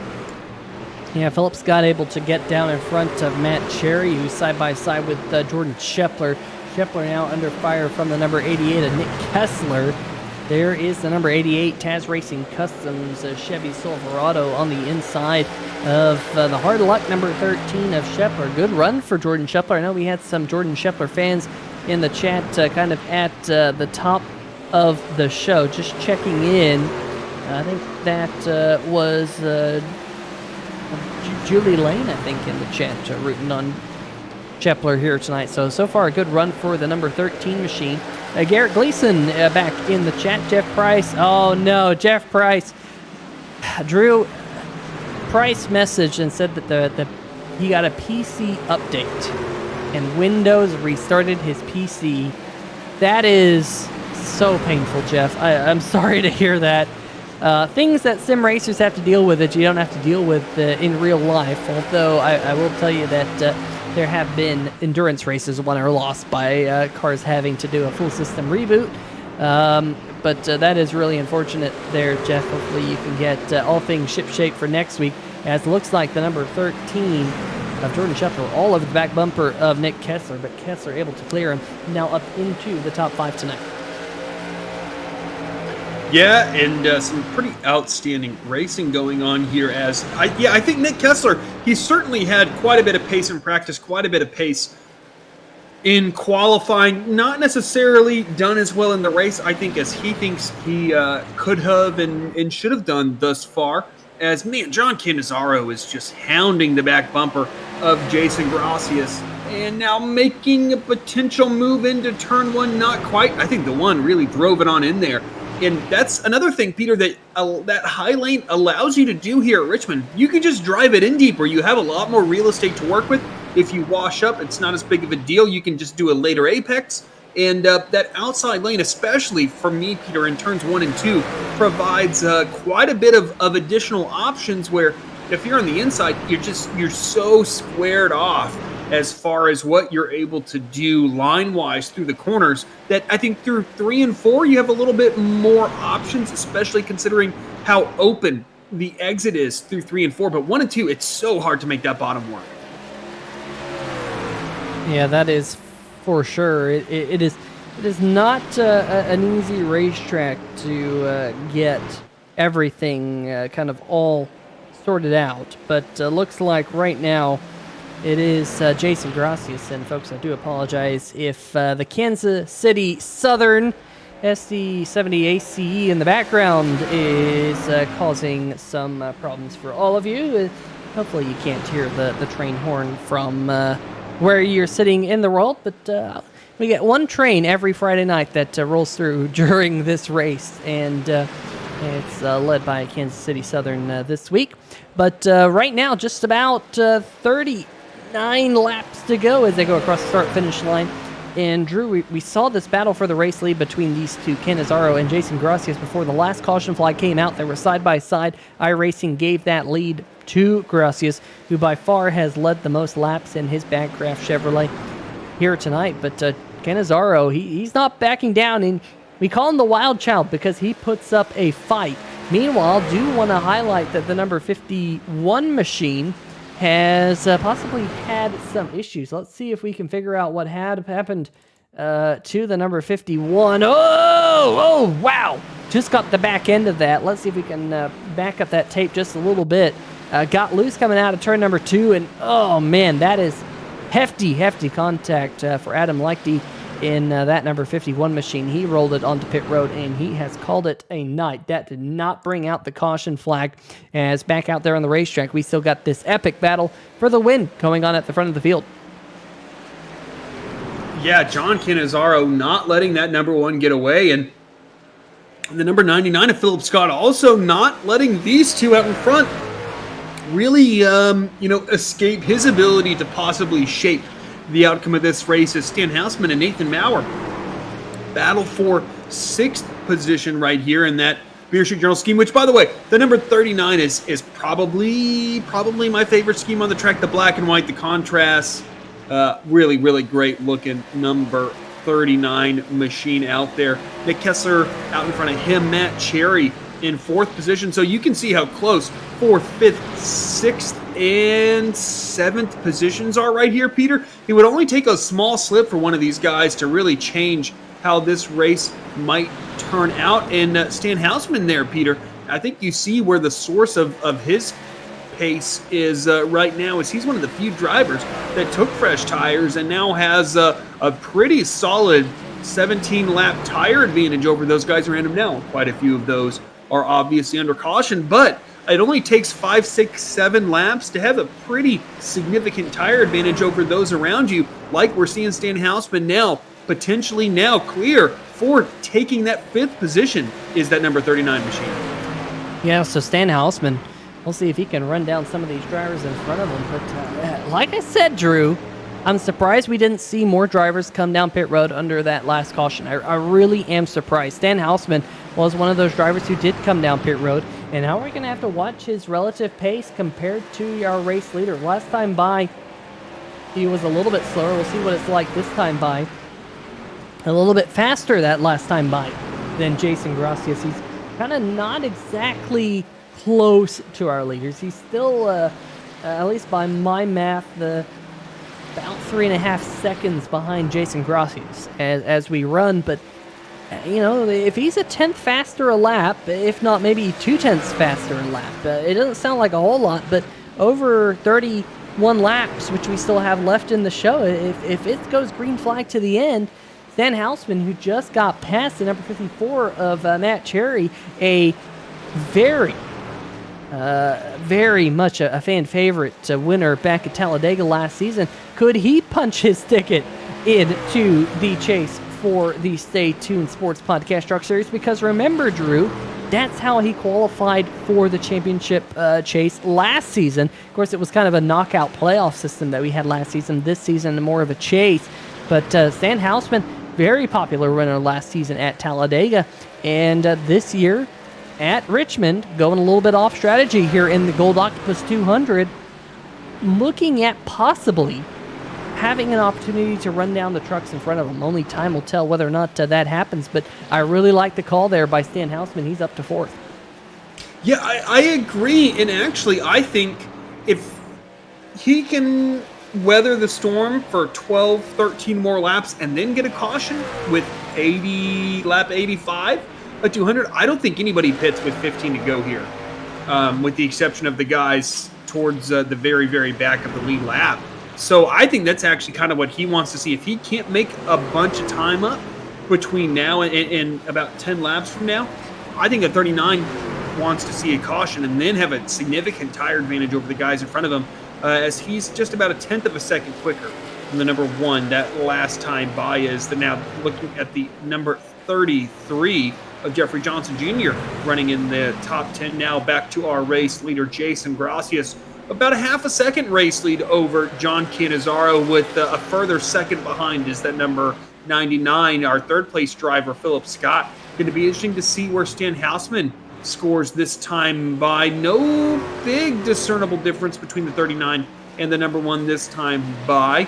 But, I mean, even a 4th place run would be an outstanding effort from Stan, who qualified in 23rd, Peter, and is now running in P4 and running some absolutely fantastic lap times. But that's how quick those laps go by. Just a short little, a short discussion about the difference between those top 2. And not only did 1 lap go by, but about a lap and a half have gone by since I started that dissection of that discussion, as now the 971 makes a move on the number 54, Matt Cherian. This is another driver, I believe, Peter, is Nathan Maurer, who did in fact take tires that one of these last recent cautions, who has fresher tires. Am I mistaken in believing that Nathan Maurer has fresher tires than the rest of those guys that he's racing on the lead lap? He has slightly fresher tires, just 7 laps fresher on the 971 machine, which doesn't sound like a whole lot, and it really isn't a whole lot, but that might be the difference here, as Matt Cherry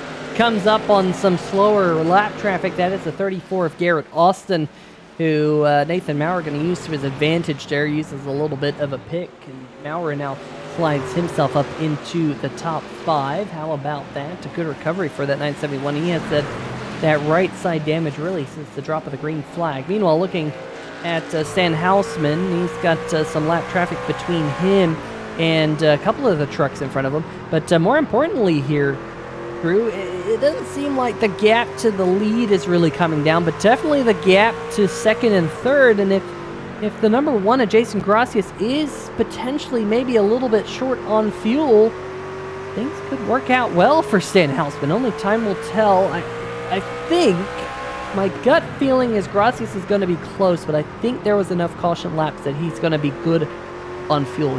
I think just enough, maybe by a lap or 2.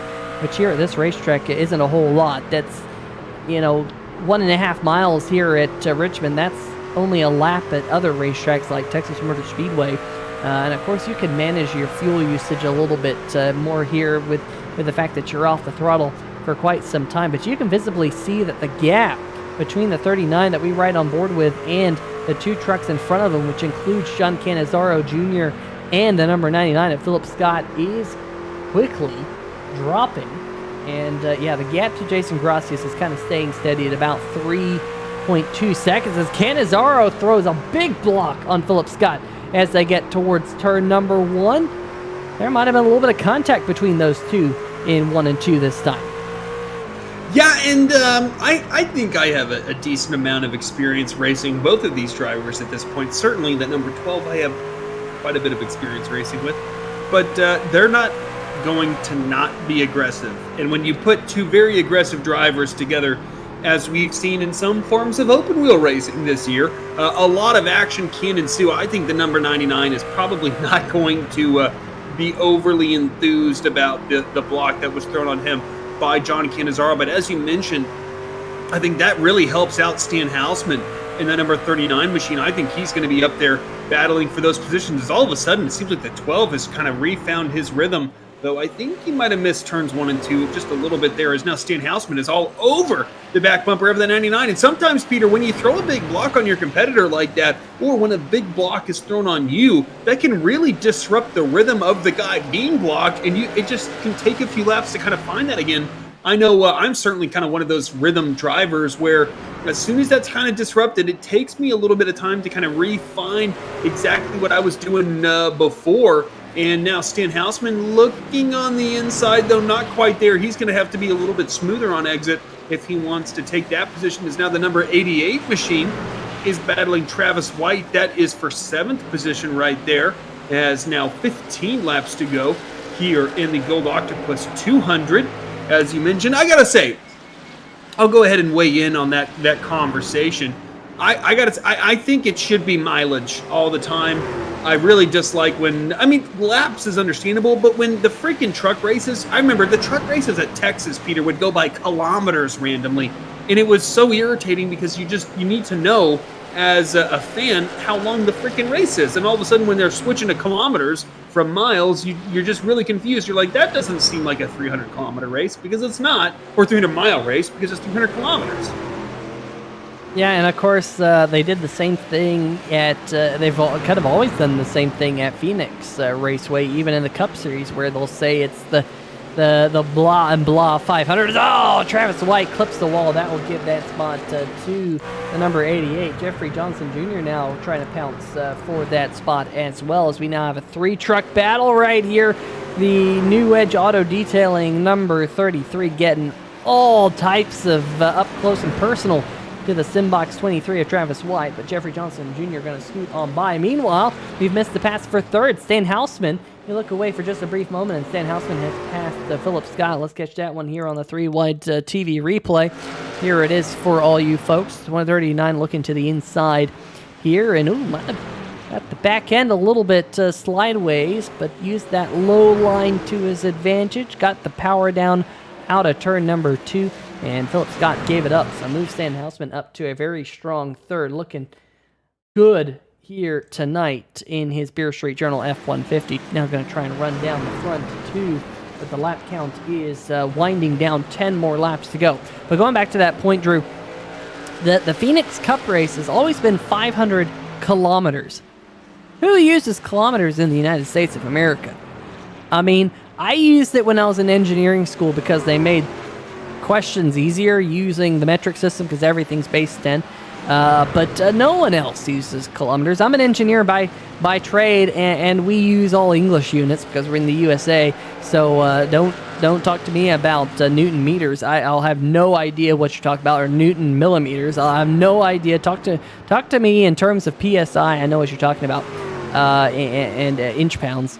Everything else, know nothing about. But 500 kilometers makes no sense. I didn't get it. I'm glad we don't name races after kilometers, at least in the NSRA series, but it's currently 50-50. 4 people have voted for 150 because it's 150 miles, and 4 people have voted for 200 because it's 200 laps. So anyway, we'll keep it as whatever it says at the top of the screen right now, the Gold Octopus 200. And thanks to the chat for voting on that. If anyone wants to be the kicker and change it one way or the other, feel free to. Meanwhile, we're going to watch this battle right here. This is the battle for 7th between Nick Kessler and Jeffrey Johnson Jr. Travis White a little bit further back, and Jeffrey Johnson Jr., who has had a topsy-turvy night, all things considered. I think he had to get one of those, either Brookstone Animal Hospital Lucky Dog Awards, or had to use a waiver round to get back on the lead lap, but he's done so. And Johnson Jr. going to move on up into 7th. So very, very good there for the number 33 machine. Is having a late race resurgence. Also having a late race resurgence is the 77 of Doug Neal. He's trying to track down the Simbox number 23 and the Simbox number 77. As they head down the backstretch, just 5 more laps to go. You're not missing anything up at the front of the field. Gracias now has a 3.5-second lead over Canizaro, who has a 1.3 second advantage over Stan Houseman. Houseman 9/10 of a second in front of Philip Scott. Scott 2 seconds in front of Nathan Maurer in 5th. And then it's about 5 seconds back to Matt Cherry in 6th. And behind Matt Cherry, you find this group of drivers that you see right here on your screen. Jeffrey Johnson Jr., Nick Kessler, Travis White, Doug Neal, and lurking in the background is the number 25 of Randy Perdue. As the lap count winding down here, we're just at 4 laps to go, and it looks like tonight's CraigSetupShop.co.uk Pole Award winner, Jason Gracias, and of course we'll bring up that graphic right there. Gonna try and convert that CraigSetupShop.co.uk pole position award into another race win, trying to tie John Cannizzaro race win tally at 3 apiece. And of course, that would mean, Drew, possibly more importantly, from a point standings position, that it looks like Nathan Maurer and Travis White will get into the chase based off of points. No one really being able to race their way in, but we might still have a Beer Street Journal last call, but it's going to have to come out here very, very quickly because Jason Gracias is about to take the white flag. Yeah, white flag, and I'll tell you who uses kilometers and meters, Peter. That's the United States freaking military.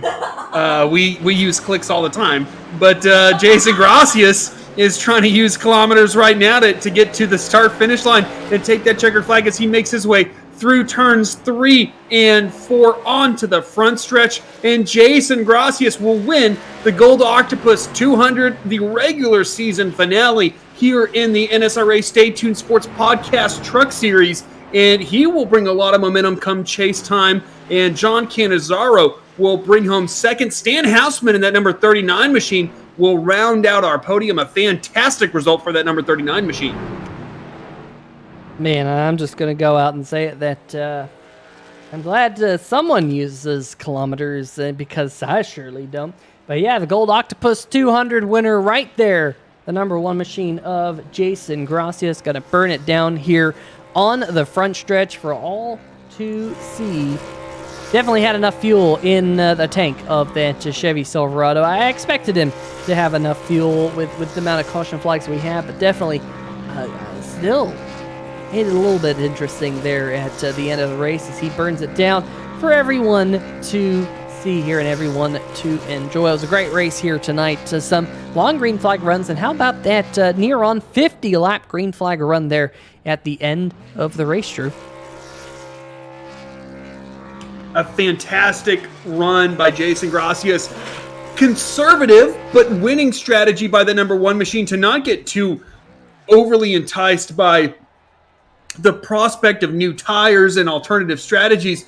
This number 1 machine absolutely nailed it. Got it enough as far as fuel was concerned, and I believe the number 1 just might have popped his engine right there. Maybe, potentially. He's certainly not accelerating right now, but I think this is exactly what that number 1 needed. He has had a ton of pace at races that, quite frankly, it didn't quite work out strategy-wise, and so I think, especially going into the chase, going into that championship push, I think this is a great, great result by Jason, and I think he's going to be really happy with this, and it's going to give him quite a bit of momentum going into the chase as he does kind of a cool symbolic parking right at the start-finish line here at Richmond. Well, let's see if we can jump straight into some post-race interviews here, starting with tonight's third-place finisher. Of course, I really liked his strategy here tonight in Stan Houseman, and we'll get to hear from him here in just a brief moment. Stan Houseman, Peter Short 3 Wide TV booth. You got a copy? Yes, sir. How you doing, Peter? I'm doing extremely well, and that number 39 BeerStreetJournal.com had .com F-150 had a great run here tonight. That's for sure. I really, really, really liked the strategy call that you made coming down pit road there. The leaders had about 30 laps on their tires. You came down, put on a fresh set, got yourself up there into the top 3, coming up just a little bit short of the top 2. But all things considered, what a good night for you in that F-150. I appreciate it. Yeah, we needed one. I had to do something that was, off sequence with those guys, and I figured the best way would be to come in, get 4, because if I just followed them in, they were a tenth faster than me all night. So, and I needed a win to get in. So, and you can't win by just following. So we switched it up, and it almost paid off. Yeah, I will be honest with you, and I'm sure I might get thrown some bottles at or something by Jason Gracias or John Canizaro and then the rest of the field. But I was rooting for you there to kind of not necessarily play spoiler there in the chase, but give us another storyline to talk about here on 3Y TV, keeping things interesting, that's for sure. But, all things considered, a great race for you. It was a very popular run last week, or last season, I should say, at Talladega when you got to go to Victory Lane to punch you into the playoffs. But coming up a little bit short this season. But all things considered, a lot still to play for in the remaining 5 races. Oh, definitely. Some good tracks coming up, some fun tracks coming up. So I'm looking forward to that. Real life got in the way. Had to take one too many provisionals, and maybe I could have pointed my way in because I knew I was close there. But it's a fun league. Chris and the guys, they do a real good job putting this thing together. Guys do a great job televising it, and it's fun to drive. So whether you're in the points or not, I'll be here next week. Yeah, well, it won't be next week. We have 2 weeks off. We'll be hitting the racetrack again on January 7th in 2022 at Daytona International Speedway. We got Daytona, Homestead, North Wilkesboro Auto Club, and, of course, we round out the season at Atlanta, your home track. I'm sure you're looking forward to going to that 1.5-mile racetrack. But Super Speedway is our next race. What are your thoughts about Daytona? I like going back to those places. I mean, it's an equalizer. They're fun to run. So, anything can happen there. And, just because I'm not in the points doesn't mean I'm not going to try to win. So I'd like to get another win this season. That'd be really cool. Well, Stan, I appreciate you stopping by up here in the 3Y TV booth. Congratulations on your 3rd place finish, but I know you got people you want to give a shout out to, so let's hear it. Yeah, beerstreetjournal.com. If you haven't checked it out, you need to. Best in beer. They literally have the best reviews that you can find and what's going on in the beer world. MaxGrafix, they're the ones who did the paint job for this truck. Taz Racing Customs. So, gotta shout out Brookstone Animal Hospital. I got the lucky dog, and that got me back in the race. So, a whole heap of guys that help put this on, and you guys up in the booth that do a great job every week. Well, we appreciate it. We have a lot of fun up here in the booth. And Stan, thanks for all you do here in the Stay Tuned Sports Podcast Truck Series. And, of course, coming home tonight in 3rd place in the Gold Octopus 200 here on the channel. Best of luck in a couple of weeks. Have a great holiday and a good New Year. Stan, we'll talk to you again soon. You guys do the same. Thank you, guys. All right, that's going to do it with the number 39 machine here tonight, finishing in the 3rd place in the Gold Octopus 200, like I mentioned. I believe that Drew Eisenman has caught up with tonight's runner-up, the Wild Child, John Canizaro. Mr. Canizaro, it's Drew Eisman up here in the 3Y TV booth. You got a copy? Yes, I do, Drew. Well, you had a race in which you were challenging Jason Gracias for the lead a few times. You were battling and defending from Philip Scott from behind a few times. So, potential of a race win. Then it came to, I gotta try to keep on this podium. Kind of give us a rundown of how this race went down through that front windshield.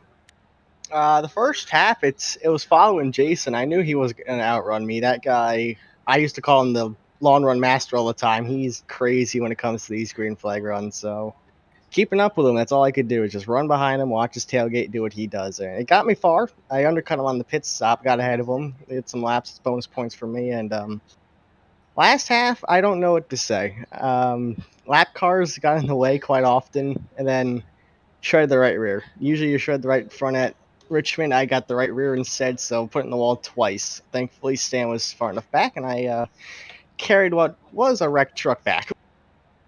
Well, I mean, you and Jason are now tied on wins going into the chase. Our first chase race is at Daytona, but I mean, we have tracks like Homestead, North Wilkesboro, Auto Club, and Atlanta coming up. What's your confidence level going into this chase, and kind of what are your expectations as well?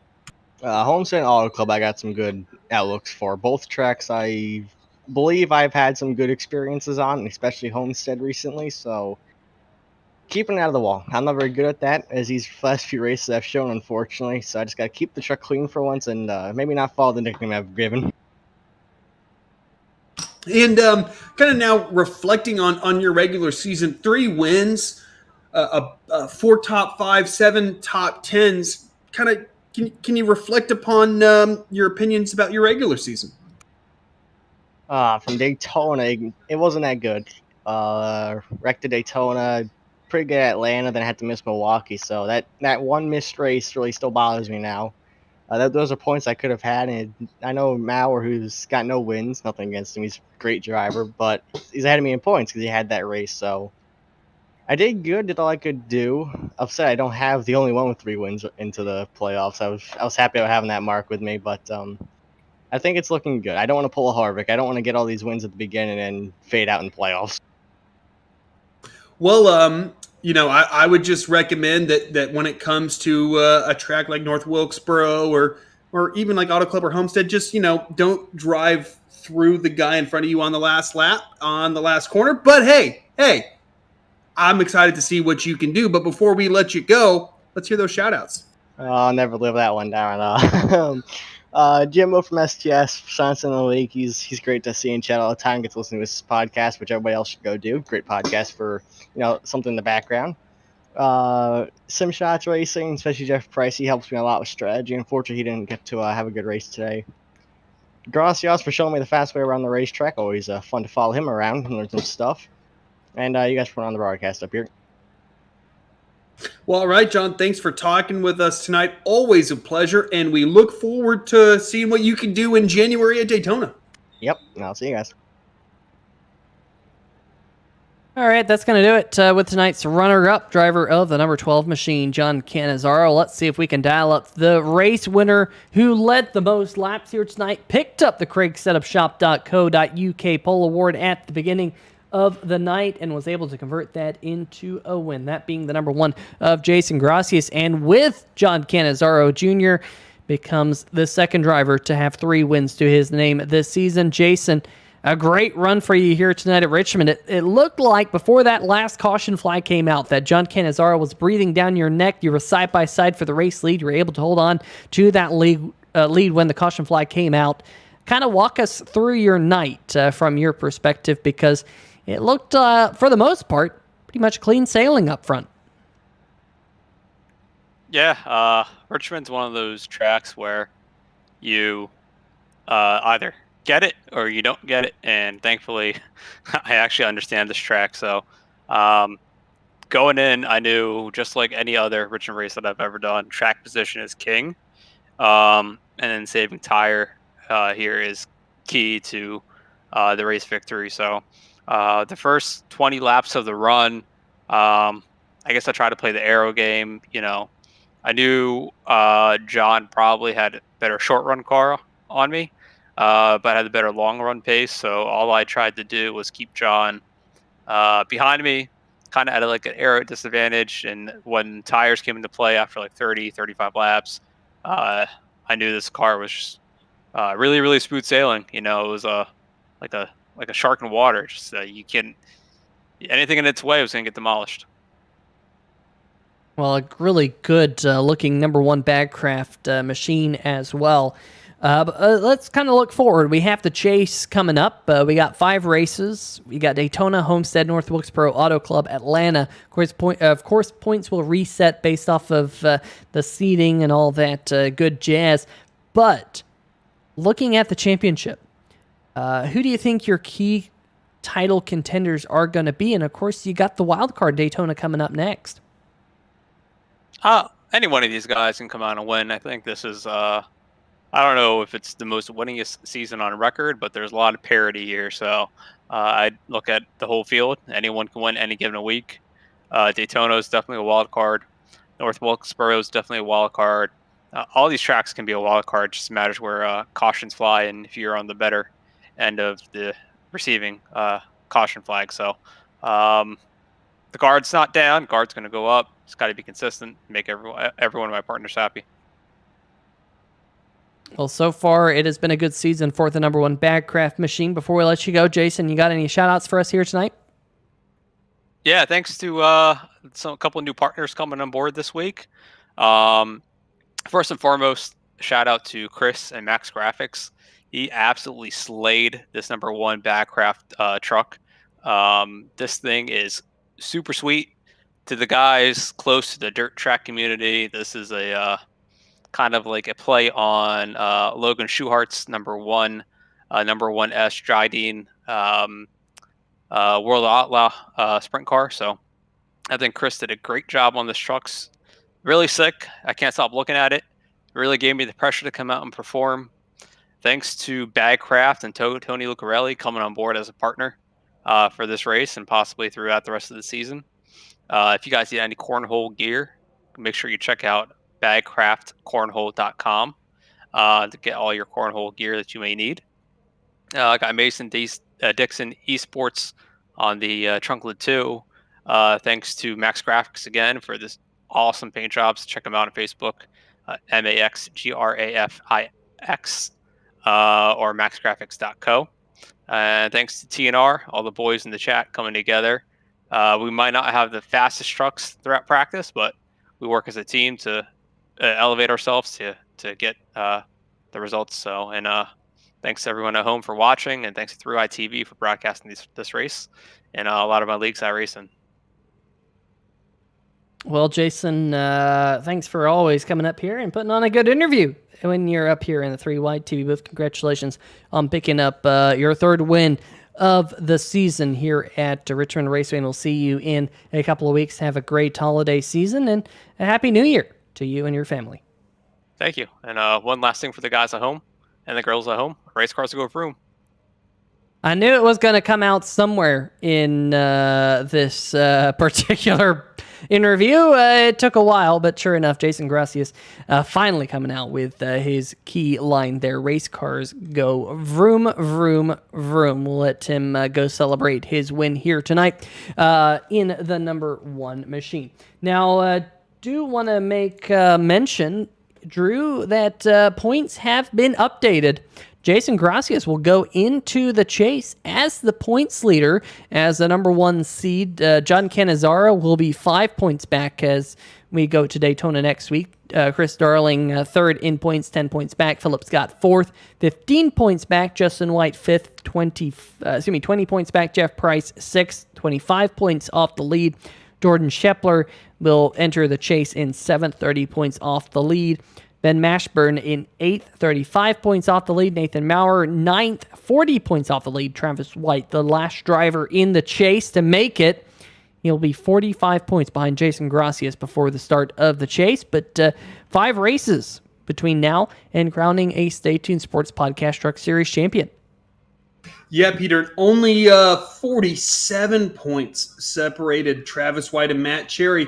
That's, 12 positions on track through the course of the entire season separated those two drivers. So really close between that 10th and 11th position. And as we know, Matt Cherry, his peak speed is as good as anybody, but it will only be Jason Gracias, John Cannizzaro, Christopher Darling, Philip Scott, Justin White, Jeff Price, Jordan Shepler, Ben Mashburn, Nathan Maurer, and Travis White that are going to be those top 10 drivers competing for that championship. And I love this format that we have coming up, Peter, in these next 5 races.